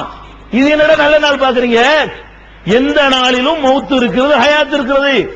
எந்த நாள்லயும் 4 கல்யாணம் நடக்கும், 4 கர்மாதி நடக்கும். எந்த நாள்லயும் 4 பேருக்கு வயிற்று வலி வரும், 4 பேருக்கு வயிற்று வலி போகும். இல்ல கலந்தானு நடக்குது. அப்புறம் நல்ல நாள். சபர் மாசம் கெட்ட நாளுங்கிறான், பீட மாசங்கிறான். இந்த ஆடி மாசம் கெட்டதுன்னா இவன் சபர் மாசம் கெட்டது நம்ம ஆளு. சபர் கலிங்கிறான். அதுல கல்யாணம் பண்ணக்கூடாது. அந்த மாசத்துல என்ன பண்ணக்கூடாது? கல்யாணம் பண்ணக்கூடாது. முஹர்ரம் மாசம் 10 நாளைக்கு கல்யாணம் பண்ணக்கூடாது. கல்யாணம் பண்ணிட்டா கூட புருஷன் முன்னாடி சேரக்கூடாது. பாவிகளை எங்க இருந்து எல்லாம் படிச்சீங்க? இதான் இஸ்லாமா? ஒரு நாள் என்ன பண்ணு? நபிகள் நாயகம் ஸல்லல்லாஹு அலைஹி வஸல்லம் என்ன சொன்னாங்க தெரியுமா? லா தசுப்பு தஹர, நீங்கள் காலத்தை குறை சொல்லாதீர்கள். இன்னல்லாஹ ஹுவத் தஹ்ரு, அல்லாஹ் தான் காலத்தை இயக்குகிறான். காலத்தை குறை சொன்னா அல்லாஹ் கெட்டவன் அர்த்தம். கெட்ட நாள் என்று நீங்க சொன்னா அல்லாஹ் கெட்டவன் சொல்றீங்கன்னு அர்த்தம். அல்லாஹ் சொல்வதாக நபிகள் நாயகம் ஸல்லல்லாஹு அலைஹி வஸல்லம் சொல்றாங்க. யூதீனி இப்னு ஆதம், அல்லாஹ் சொல்றானா இந்த மனுஷ பைய என்னைய துன்புறுத்துகிறான் அப்படின்னு அல்லாஹ் சொல்றானா. சஹாபாக்களுக்கு விளங்கல. ரசூலுல்லாஹ் மறுபடியும் விளக்குறாங்க. அவன் என்னை திட்டுறான் அல்லாஹ் சொல்றான். அல்லாஹ் நம்ம இப்ப திட்டணும், அவன் காலத்தை திட்டுகிறான். நான் தானே காலம், அப்புறம் என்ன காலம் தனியா இருக்கு? அது தனியா ஒண்ணு காலமா இருக்குது. அதை டைரக்ஷன் பண்றது நான் தான். காலத்தை திட்டுவதன் மூலமாக அவன் என்னைத்தான் திட்டுகிறான் என்று அல்லாஹ் சொல்வதாக நபிகள் நாயகம் ஸல்லல்லாஹு அலைஹி வஸல்லம் அவர்கள் நமக்கு சொல்றாங்க. அப்ப இது கெட்ட நாள், இது நல்ல நாள் நீங்க ஆக்கும் பொழுது அல்லாஹ்வை நீங்க கெட்டவங்கிறீங்க. எந்த நேரத்திலும் நல்லதை செய்யலாம். அதான் இஸ்லாம். வளர்பிறையெல்லாம் செய்யணும்னு கிடையாது. தேய்பிறையில் செய்யலாம், ராகு காலத்தில் செய்யலாம். வேணும்னே செஞ்சு காட்டணும். வேணுமென்றே இந்த மக்களுடைய மூட நம்பிக்கை ஒழிப்பதற்காக வேண்டி நம்ம காலண்டர் எடுத்து வைக்கணும். எப்ப யமகண்டன் போட்டிருக்கான் அப்ப பார்த்து கல்யாணம் பண்ணணும். ஒண்ணும் நடக்காது, ஒண்ணும் பயப்படாது. எப்ப கெடுதின்னு சொல்றானோ, சகுனங்கிறானோ, சூளங்கிறானோ, அந்த நேரத்தில் வேணும்னே செய்யுங்க. ஊரு கூடி முழுவாது. அரபு நாட்டெல்லாம் நல்லா இருக்கானோ. இதெல்லாம் பார்க்காத சவுதி அரேபியாவுல எல்லா பேரும் பணக்காரனா இருக்கான். ஒருத்தம் கூட ஏழை கிடையாது. எல்லாம் நல்லா ஜேஜேன்னு இருக்கிறானோ. ஒட்டகம் மேய்ச்சிக்கிட்டு இருந்தவங்க இன்னைக்கு என்ன செய்யறான்ல, எங்கேயோ கொண்டு வச்சுட்டு அவங்க நல்ல நாள் பாக்குறாங்களா, சகுனம் பாக்குறாங்களா, நகசு பாக்குறாங்களா, பீட பாக்குறாங்களா, அங்க உள்ள அஜிரத்துல போய் நல்ல நாள் கெட்ட நாள் குறிக்கிறாங்களா, சபர் மாசத்தை கழிக்கிறாங்களா, வளர்பிள்ளையை பார்த்தா கல்யாணம் பண்றாங்களா? இவங்களா ஒரு பழமொழியை உண்டாக்கிட்டு செவ்வாய் வருவாயா போயிடும். கல்யாணம் செவ்வாய்க்கிழமை வச்சான்னு வைங்கள செத்தாம, இன்னும் செவ்வாய்க்கிழமை வைக்கிறியா? செவ்வாய் வருவாய், அது வார்த்தை நல்லா இருக்குல்ல, எதிரி மோனையா இருக்குல்ல. ஒரு இளவும் கிடையாது, சம்பந்தம் கிடையாது. செவ்வாய் வருவாய் கேட்க நல்லா இருக்கு. செவ்வாய்னா வெறுவாயா போயிடும். அது ஏன் வெறுவாயா போகுது? அது ஏன் வெறுவாயா போகுதுங்கிற? அல்லது எப்ப வைக்கணும்? பொண்ணும் கிடைச்சாலும் புதன் கிடைக்காது. பொண்ணு கூட கிடைச்சிருமா, புதன் கிடைக்காது. வாரத்துக்கு கிடைக்குது, இன்னும் புதன் கிடைக்காதுங்கிற. புதன் தான் வார வாரம் வருதப்பா. வாரத்துல ஒரு நாள் புதன் வரத்தான செய்யுது. இவன் சொல்றான் அவன்கிட்ட பொண்ணும் கிடைச்சாலும் புதன் கிடைக்காது. எத்தனை புதன் வேணும் உனக்கு? மாசத்துக்கு 4 புதன் இருக்கு. தெலுங்குல என்ன பண்றாங்கன்னா செவ்வாய்க்கு மங்கள் வாருங்கிறான். மங்கள் வாரம் மங்களமான நாளுங்கிறான் அவன். அவன் செவ்வாய்க்கு பேரு மங்களமான வச்சுக்கிட்டான். நீ செவ்வாய்க்கு நீனா வச்சுக்கிட்ட பேரு பாயுது. செவ்வாயின்னு ஒரு கோளுக்கு பேரு, கோள்கள் பேரு இதுக்கு வச்சிருக்கான். ஞாயிறு என்றால் சூரியன், சூரியனை ஒரு கிழமைக்கு பேரா வச்சுக்கிட்டான். திங்கள் என்றால் சந்திரன். திங்கள் என்ன அர்த்தம்? ஞாயிறுங்கிறது சூரியனுங்க, திங்கள்ங்கிறது சந்திரன். சந்திரன் இருக்கிற நிலவு, அதை ஒரு கிழமைக்கு பேரா வச்சுக்கிட்டான். செவ்வாய்ந்து ஒரு கோள் இருக்கிறது. இப்ப கூட ஆளை உள்ள அனுப்பி விட்டாங்க, செவ்வாய் பீடங்கிறான். அமெரிக்காக்காரன் ராக்கெட் விட்டான் செவ்வாய்க்கு. செவ்வாய்ந்து ஒரு கோள் இருக்குது, அதை ஒண்ணு பேர் வச்சுட்டான். புதன் கொஞ்ச நாளைக்கு முதல் வந்துச்ச போதேன், பூமி கிட்டத்தில் வந்து காட்டினானோல புதன், அது ஒரு கோளுடைய பேரு. வியாழன்ங்கிறது ஒரு கோளுடைய பேர் தான். வெள்ளிங்கிறது ஒரு கோளுடைய பேர் தான். வெள்ளிங்கிறது விடிவெளி எல்லாம் சொல்லுவாங்க இல்லையா, வெள்ளி அந்த திசை காட்டுறது, அது ஒரு கோள். இன்னொன்னு என்ன, சனி. சனிங்கிறது மட்டும் வித்தியாசமா இருக்கும், ஒரு உருண்டைக்கு மேல இப்படி தலப்ப கட்டி இருக்கும். சனிங்கிற கோள், எல்லாம் கோள்களுடைய பேரு. இது ஒரு பேர் வைக்கிறதுக்காக வேண்டி கோள்களுடைய பேர் நாளுக்கு வச்சிருக்கான். இவ்வளவுதானே தவிர இதுல நல்லது தீர்மானிக்கப்படுது. திங்கள் பேர் வச்சோன்னா திங்கள் ஆயிருமா, செவ்வாயின் பேர் செவ்வாய் ஆயிருமா, ஒண்ணும் கிடையாது. இது மாதிரியான கிறுக்குத்தனங்கள்லாம் இருக்கிற காட்சியை பார்க்கிறோம். ரசூல் ஸல்லல்லாஹு அலைஹி வஸல்லம் சொன்னாங்க, மன்னதா அர்ராஃபன் ஃபஸதகஹு பிமா யகூல் ஃபகத் கஃபர பிமா உன்சில அலா முஹம்மத். யார் ஒருத்தன் நல்ல நாள் கெட்ட நாள் கணித்து தருகிறேன் என்று சொல்கிறானே, அவங்கிட்ட போய் அவன் சொல்றதை நம்புகிறானோ அவன் இஸ்லாத்தை விட்டு வெளியே போய்விட்டான். யார் சொல்றா? நபிகள் நாயகம் சொல்லுகிறார்கள். யார் வழிகேடப்ப? யார் இஸ்லாத்தை விட்டு வெளியே போயிட்டான் சொல்றாங்களோ அவன் வழிகேடனா? அட வெளியே போயிடாதீங்கப்பான்னு உங்களுக்கு சொல்ற நாங்க வழிகேடர்களா? ரசூலுல்லாஹ் சொல்றாங்க, முகமதுக்கு அருளப்பட்ட மார்க்கத்தை மறுத்துட்டான். நல்ல நாள்ங்கிற பேச்சுக்கு இஸ்லாத்தில் இடம் கிடையாது. நல்லறம் செய்தியில நாள் நட்சத்திரம் இல்லை நம்புக உரைத்தார் நபிகள் நாயகம். சொன்னாராம், நல்ல காரியம் செய்வதற்கு 4 நட்சத்திரம் கிடையாதுப்பா, இதை நம்புங்கப்பா. இது தானப்பா நபிகள் நாயகம் சொன்னாங்க. பொன்மொழி கேளாயோன்னு படிச்சாரு, அவர் படிச்சாலும் ஆதாரமாயிராது. இது கரெக்டா படிச்சிருக்காரு, அது சொல்ல வரேன். நிறைய புதிய முற்போட்டா விட்டுருக்கிறாரு, இது ஒன்னும் கரெக்டா படிச்சிருக்கிறாரு. அப்ப அந்த மாதிரியான ஒரு விஷயத்திலையும் நம்மளை நாசமாக்கி நல்ல நாள் கெட்ட நாள் பார்க்கிறோங்கிற பேர்ல நாசமாக்கி கொண்டிருக்கிறார்கள். அதுல இருந்து நம்ம என்ன செய்யணும்? விடுபடணும். எல்லாம் கெடுத்து வச்சிருக்குங்கிற நல்லது கெட்டது பார்க்க விடுறது இல்ல. இது மாதிரியான காரியங்களை நாங்கள் எதிர்க்கிறதுனால எங்களை உலமாக்களுக்கு பிடிக்கல. பாயிண்ட் விளங்குதா உங்களுக்கு? ஏன் எங்களை வழிகேடர்னு சொல்றாங்கன்னு விளங்குதா? இதுகளெல்லாம் அடிபட்டா அவங்களுக்கு பாதிக்குது. அவங்களுக்கு பாதிக்கிறது நாங்க பார்க்க முடியாது. நாங்க செஞ்ச எங்களுக்கு கூட லாபம் தான். இது இந்த காரியத்தில் நாங்க செஞ்சோம்னா எங்களுக்கு ஒரு 2000 வருமானம் வரும்லங்க. நான் பேமஸ் ஆயிட்டேன், நான் என்னை நிறைய கூப்பிடுவீங்கல்ல, என்னை தான் கூப்பிடணும்னு சொல்லி கூப்பிடுவீங்க. நான் நிறைய காசு கேட்பேன், கத்த மாத்தியாவுக்கலாம் சம்பாதிக்க ஏழும்ல. ஏன் வேணாங்கிறோம்? அதுக்கு பயப்படுறோம், மறுமைக்கு பயப்படுறோம். இது பாயிண்ட். இதெல்லாம் செய்யறத வழிகெடுத்தவர்கள் என்ன செய்யறாங்கன்னா, இதை சொன்னா உங்களுக்கு கோபம் வராது, வேற ரூட்ல உங்களை திருப்புவாங்க. எங்க வருமா வயிற்றுல மண் அடிக்கிறாங்கன்னா நீங்க கேட்பீங்களா? உன் வயிற்றுல மண் அடிச்சா நாங்க அவங்களை எதிர்க்கணும்னு கேட்டுருவீங்க. அடுத்து என்ன பண்றாருன்னு கேட்டா, இந்த டாபிக் அப்படி விட்டு வேற டாபிக் எடுக்கிறாரு. என்ன டாபிக்? இவங்க தொப்பி போட மாட்டாங்க, இவங்க பள்ளிவாசலுக்கு வரக்கூடாது. யாருக்கு சாவி கொடுக்கிறது? முத்தவள்ளிக்கு சாவியை கொடுத்து தொப்பி போடாட்டி உள்ள கூடாதீங்க, பள்ளிவாசல் வரல ஆட்டிக்கிட்டே இருப்பாங்க, உள்ள கூடாதீங்க. நெஞ்சில கையை கட்டுவாங்க, 3 தான். நெஞ்சில கையை கட்டுவாங்க, விரல ஆட்டுவாங்க, தலையில தொப்பி போட மாட்டாங்க. இவங்க எல்லாம் பள்ளிவாசலுக்கு வரக்கூடாதுன்னு போடுங்க ஆஜர்த்து. இதை கேட்டுக்கிட்டு அந்த நிர்வாகிகள் போட்டுறாங்க. அல்லாஹ் ரப்பல் ஆலமீன் நல்லா வளைக்கிறங்க. முத்தவள்ளிகளே, தப்லீகில போய் நல்ல காரியம் பண்றோம்னு சொல்லி போய் ஏமாந்து நாசமாய் கொண்டிருக்கிற மக்களே, அல்லாஹ்வுடைய எச்சரிக்கை உங்களுக்கு சொல்றேன், கேட்டுக்கங்க. அல்லாஹ் ரப்பல் ஆலமீன் தன்னுடைய திருமறை குர்ஆன்ல பல குற்றங்களை கண்டிக்கிறான். 2 குற்றம் செய்தவர்களை அல்லாஹ் என்ன சொல்றான்னு கேட்டா, எனக்கு எதிராக யுத்தம் செய்யக்கூடியவர்கள். எனக்கு எதிராக போருக்கு வரியாடா, என்னோட சண்டைக்கு வரியாடா நல்லா கேட்கிறான். யாருக்கு சொல்றான்? 2 பேருக்கு சொல்றான். 2 பேருக்கு அல்லாஹ் சொல்றான், நீங்கள் எல்லாம் எனக்கு எதிராக யுத்தம் அறிவிக்கிறீர்கள். அதுல ஒருத்தன் யாருன்னு கேட்டா, வட்டி வாங்கி சாப்பிடுறவன். வட்டி வாங்குறான்னு சொன்னா, ஃபதனூ பிஹர்பி மினல்லாஹி வ ரசூலிஹி. வட்டி வாங்கி சாப்பிடுறீங்களா? ஹராம் என்று தெரிந்த பிறகு கூட திருந்த மாட்டீர்களா? வட்டி வாங்கினால் நிரந்தரமாக நரகத்திற்கு செல்வீர்கள், கடைசி நேரத்தில் கூட உங்களுக்கு சொர்க்கம் கிடைக்காது என்ற அளவுக்கு எச்சரிக்கை செய்த பிறகும் வட்டி வாங்குறீங்களா? அதுக்கு என்ன பரிசு அல்லாஹ் சொல்றான்? ஃபதனூ பிஹர்பி மினல்லாஹி வ ரசூலிஹி. அல்லாஹ்வோடும் ரசூலோடும் போருக்கு ரெடி ஆயிக்கடாங்கறான். வாடா சண்டைக்குங்கறான். வட்டி வாங்குறவனை நோக்கி அல்லாஹ், விபச்சாரம் பண்றவனை நோக்கி அல்லாஹ் இது சொல்லவில்லை, திருடனை நோக்கி அல்லாஹ் இது சொல்லவில்லை, கொலைகாரனை நோக்கி அல்லாஹ் சொல்லவில்லை. யாரை நோக்கி சொல்றான்? வட்டி வாங்குறவனை நோக்கி அல்லாஹ் சொல்றான், வர்றியாடா சண்டைக்குங்கிறான். வர்றியாடா சண்டைக்கு அல்லாஹ் கூப்பிட்ட பிறகு அவன் இது என்ன ஆகுறது? அவன் தேர்வான அப்புறம் அல்லாஹ்வுக்கு எதிராக யுத்த பிரகடனம் செய்கிற காரியம், அவ்வளவு பெரிய பாவத்தை முத்தவள்ளிமார்கள் செய்கிறார்கள். அப்ப அல்லாஹ்வுக்கு எதிராக யுத்தம் அறிவிக்கிற குற்றமாக வட்டியை அல்லாஹ் எடுத்திருக்கிறான். ஒண்ணு. இரண்டாவது என்ன தெரியுமா? அதான் முக்கியமான, அதுதான் சொல்ல வர்றேன். வட்டியை பத்தி ஏற்கனவே சொல்லிட்டார். வட்டி வாங்குறவர்கள் அல்லாஹ்வோடு நேரடியாக யுத்தம் அறிவித்து விட்டார்கள். இப்ப நம்ம ஜார்ஜ் புஷ் எப்படியோ முஸ்லிம் சமுதாயத்துக்கு எதிராக யுத்தம் அறிவிச்சா அவன் எப்படியோ அல்லாஹ்வுக்கு ஜார்ஜ் புஷ் வைக்கிறான். நமக்கு ஜார்ஜ் புஷ் எப்படியோ, நமக்கு ஜார்ஜ் புஷ் எப்படிங்க எதிரி தானே, ஜென்ம பகைவன் தானே. அந்த மாதிரி அல்லாஹ்வுக்கு ஜென்ம பகைவன் யார் என்று கேட்டால் வட்டி வாங்குறவன். உன்னாச்சா? இரண்டாவது ஆள் யார் தெரியுமா? அது முக்கியமானது. இரண்டாவது ஆள் யாரு? திருமறை குர்ஆனில் முதலாக அருளப்பட்ட சூரா எதுங்க? இது இக்ரா. குர்ஆன்ல 96வது அத்தியாயமாக இருக்கிற இக்ரா என்ற சூறாவை தான் அல்லாஹ் முதலாக அருளினான். அந்த சூறாவுல அல்லாஹ் என்ன சொல்றான்னு கேட்டா, நபிகள் நாயகம் போய் காபாவுல தொழுகிறாங்க. ஆரம்பத்தில் இந்த வஹி வந்த உடனே காபத்துல்லாவில் போய் நபிகள் நாயகம் தொழுகிறார்கள்.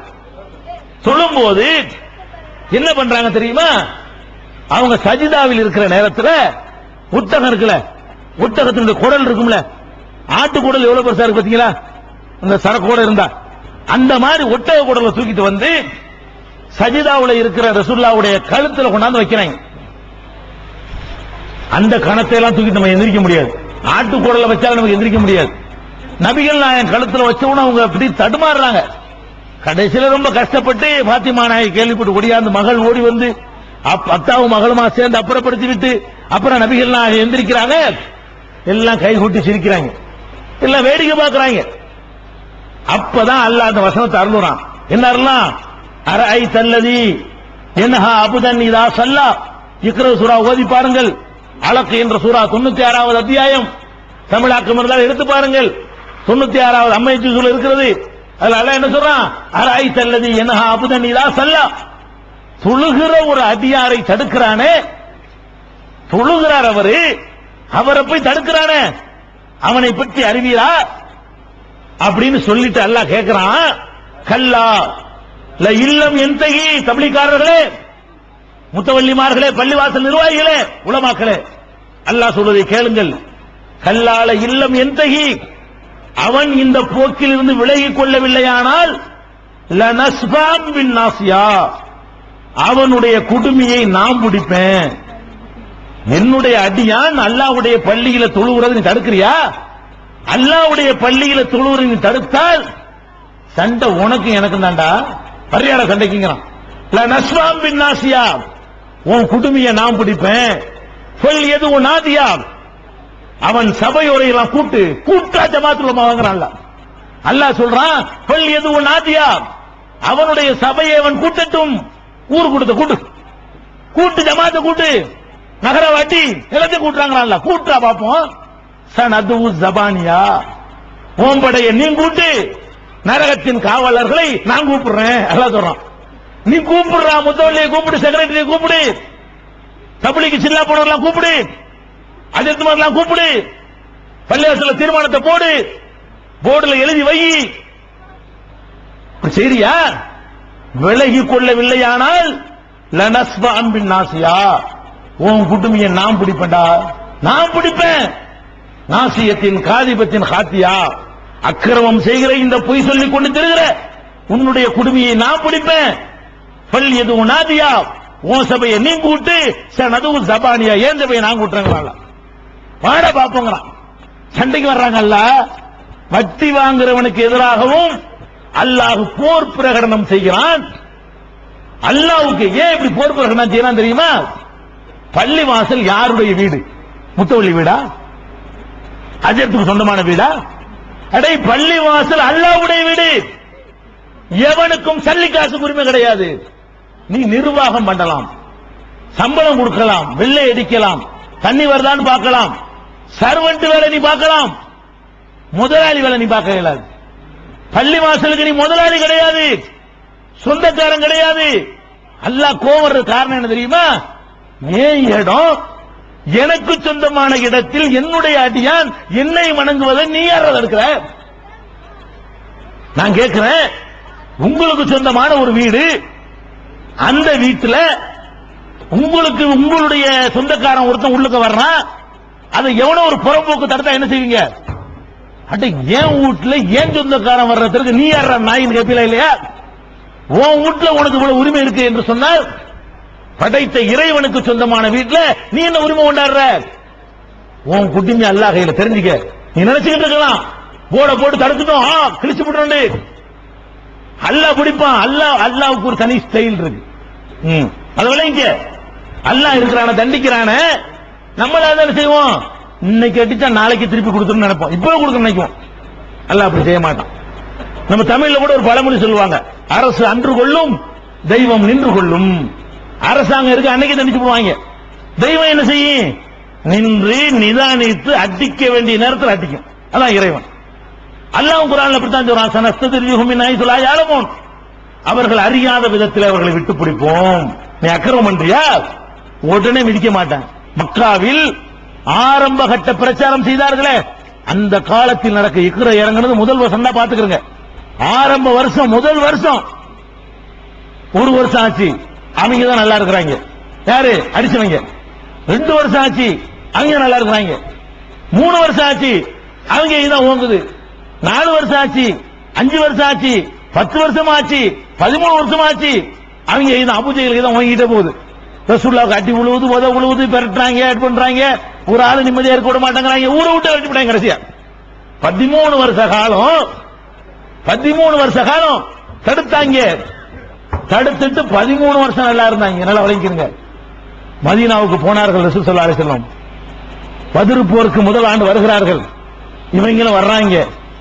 அந்த போர்க்களத்தில் இப்னு மஸ்ஊத் சொல்றாங்க, எவன்லாம் இந்த வேலையை செஞ்சாங்களோ, எந்த வேலையை பள்ளி வாசலோடு தடுத்தாங்களோ, ஒட்டக குடத்துக்கு வச்சாங்களோ, ஒவ்வொருத்தனும் வேறற்ற பேரீச்சை மரங்களைப் போல விழுந்த காட்சியை என் கண்ணால் கண்டேன். ஒரே நல்ல காலி சொல்லி வச்ச மாதிரி. அப்ப அல்லாஹ்வுடைய தூதரை தடுத்தவனைய அல்லாஹ் எப்ப காலி பண்றான்? 13 வருஷத்துக்கு பிறகு பிடிக்கிறான். அவன் அப்படிதான் பிடிப்பான். அல்லாஹ்வுடைய, நீங்க நினைச்சிட்டு இருப்பீங்க போர்டு போட்டு 2 வருஷம் ஆகிவிட்டது, நல்லா இருக்கிறேன். போர்டு போட்டு 3 வருஷம் நல்லா இருக்கிறேன். போர்டு போட்டு 4 வருஷம் நல்லா இருக்கிறேன். இரு, நல்லா இரு கொஞ்ச நாளைக்கு. அடே உன் குடுமையை நான் பிடிப்பேன். அல்லாஹ்வை பயந்து கொள்ளுங்கள் உலமாக்களே. உங்களுடைய குடுமையை சேர்த்து அல்லாஹ் பிடிப்பான். மொட்டையா இருக்குன்னு நினைக்கிறீங்களா? அவன் பிடிப்பான். குடுமி எங்க நினைக்காத பிடிப்பான். மொத்த மண்டையும் சேர்த்து பிடிப்பான், தலைப்பாவும் சேர்த்து பிடிப்பான். இருக்குன்னா ஒரே இருக்கு. அல்லாஹ்வுடைய ஆலயம் விளங்கி போடத்துக்கு கடாசுங்கள். இறையச்சம் இருந்தால் நம்ம இடமா இது? அல்லாஹ்வுக்கு சொந்தமான இடம். திருமறை குர்ஆன்ல அல்லாஹ் சொல்லி காட்டுறான், வமன் அல்ரமு மிம்மன் மனா மசாஜிதல்லாஹி அய்யுذكر ஃபீ ஹஸ்முஹு. அல்லாஹ்வுடைய பள்ளியில் அல்லாஹ்வுடைய பெயரை கூறுவதை தடுக்கிறவனை விட பெரிய அநியாயக்காரன் யார்? அவன் பள்ளியில அவனை தொழுகிறதுக்கு தடுக்க நீ யாரா? அல்லாஹ் கேட்கிறான். உன்னை விட அநியாயக்கார பாவி யாரா இருக்கிறாங்கிறான். யார் வழிகேடர்கள் விளங்குதா? அல்லாஹ்வுடைய பள்ளியில் அல்லாஹ்வை தொழுவதை தடுக்கிறவன் வழிகேடனா?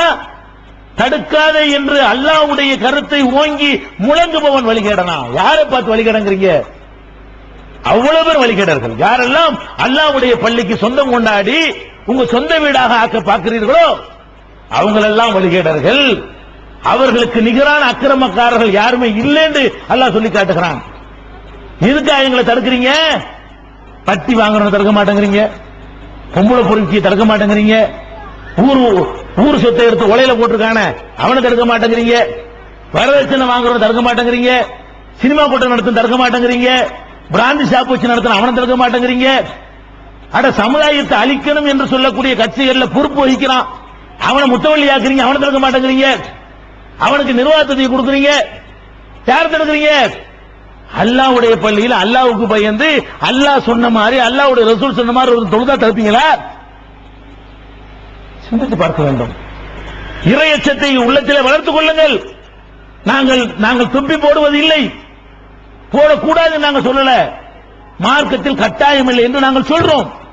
ஏன் சொல்றோம்? நபிகள் நாயகம் அப்படி எங்களுக்கு உத்தரவு போடல. தொப்பி போடுங்க ரசூலுல்லாஹ் சொல்லவே இல்லை. அவர்கள் ஒரு நாள் கூட தொப்பி போட்டதே கிடையாது. அனுமதி இருக்கிறனால போட்டுருக்கோம், சட்டங்கிறதுக்காக போடல. போட்டா யாரும் கழட்டணும் அவசியம் கிடையாது. விரும்பினா போட்டுக்கிறங்க. விரும்பி போட்ட முதல்ல உள்ள தொப்பி நான் கழட்டினா ஏன்பா நீ தொப்பியை போட்டு முத்தவள்ளி வரும்போது அஜர்த்து வரும்போது தலப்பா கழட்டி எரிஞ்சனா? அப்ப பள்ளிவாசலுடைய அந்த தொப்பியை போட வேண்டும் என்று நீங்கள் சொல்வீர்களே, ஆனால் குர்ஆன்ல இருந்து எடுத்து காட்டுங்க. முதல் தொப்பி எங்க தொப்பியா இருக்கட்டும், நபிகள் நாயகம் தொப்பி போட்டாங்கன்னு சொல்லுங்க, நாங்களும் போட்டுறோம். இல்ல, அல்லாஹ்வுடைய ரசூல் தொப்பி போட்டதே கிடையாது. அல்லாஹ்வுடைய ரசூல் தொப்பி போட சொன்னதே கிடையாது. அது துருக்கி நாட்டு கலாச்சாரம். அந்த கலாச்சாரத்தின் அடிப்படையில் உங்கள்ட்ட அப்படி தோன்றுறது வந்துருச்சே தவிர அது இஸ்லாமிய கலாச்சாரம் அல்ல, துருக்கி நாட்டு கலாச்சாரம். உங்களை துருக்கன் தானே சொல்றான், துருக்கிக்காரன். அதனால அவனை பார்த்து காப்பி அடிச்சு கொண்டு வந்த கலாச்சாரமே தவிர தொப்பிக்கு மார்க்கத்துக்கு எந்த சம்பந்தம் கிடையாது. தொப்பி போட்டு தொழுதாலும் அந்த நன்மைதான், தொப்பி போடாமல் தொழுதாலும் அதே நன்மைதான். எந்த ஒரு டிஃபரெண்டும் கிடையாது. நீ ஆதாரம் காட்டுப்பா, நாங்க செய்யறோம். இதான கேள்வி. எந்த நாட்டில் வாழ்ந்தான் தெரியாது, அவன் எந்த ஊர்ல அடக்கம் பண்ணிருக்கான் அதுவும் தெரியாது. ஒரு விறகு வெட்டி இருந்தான்,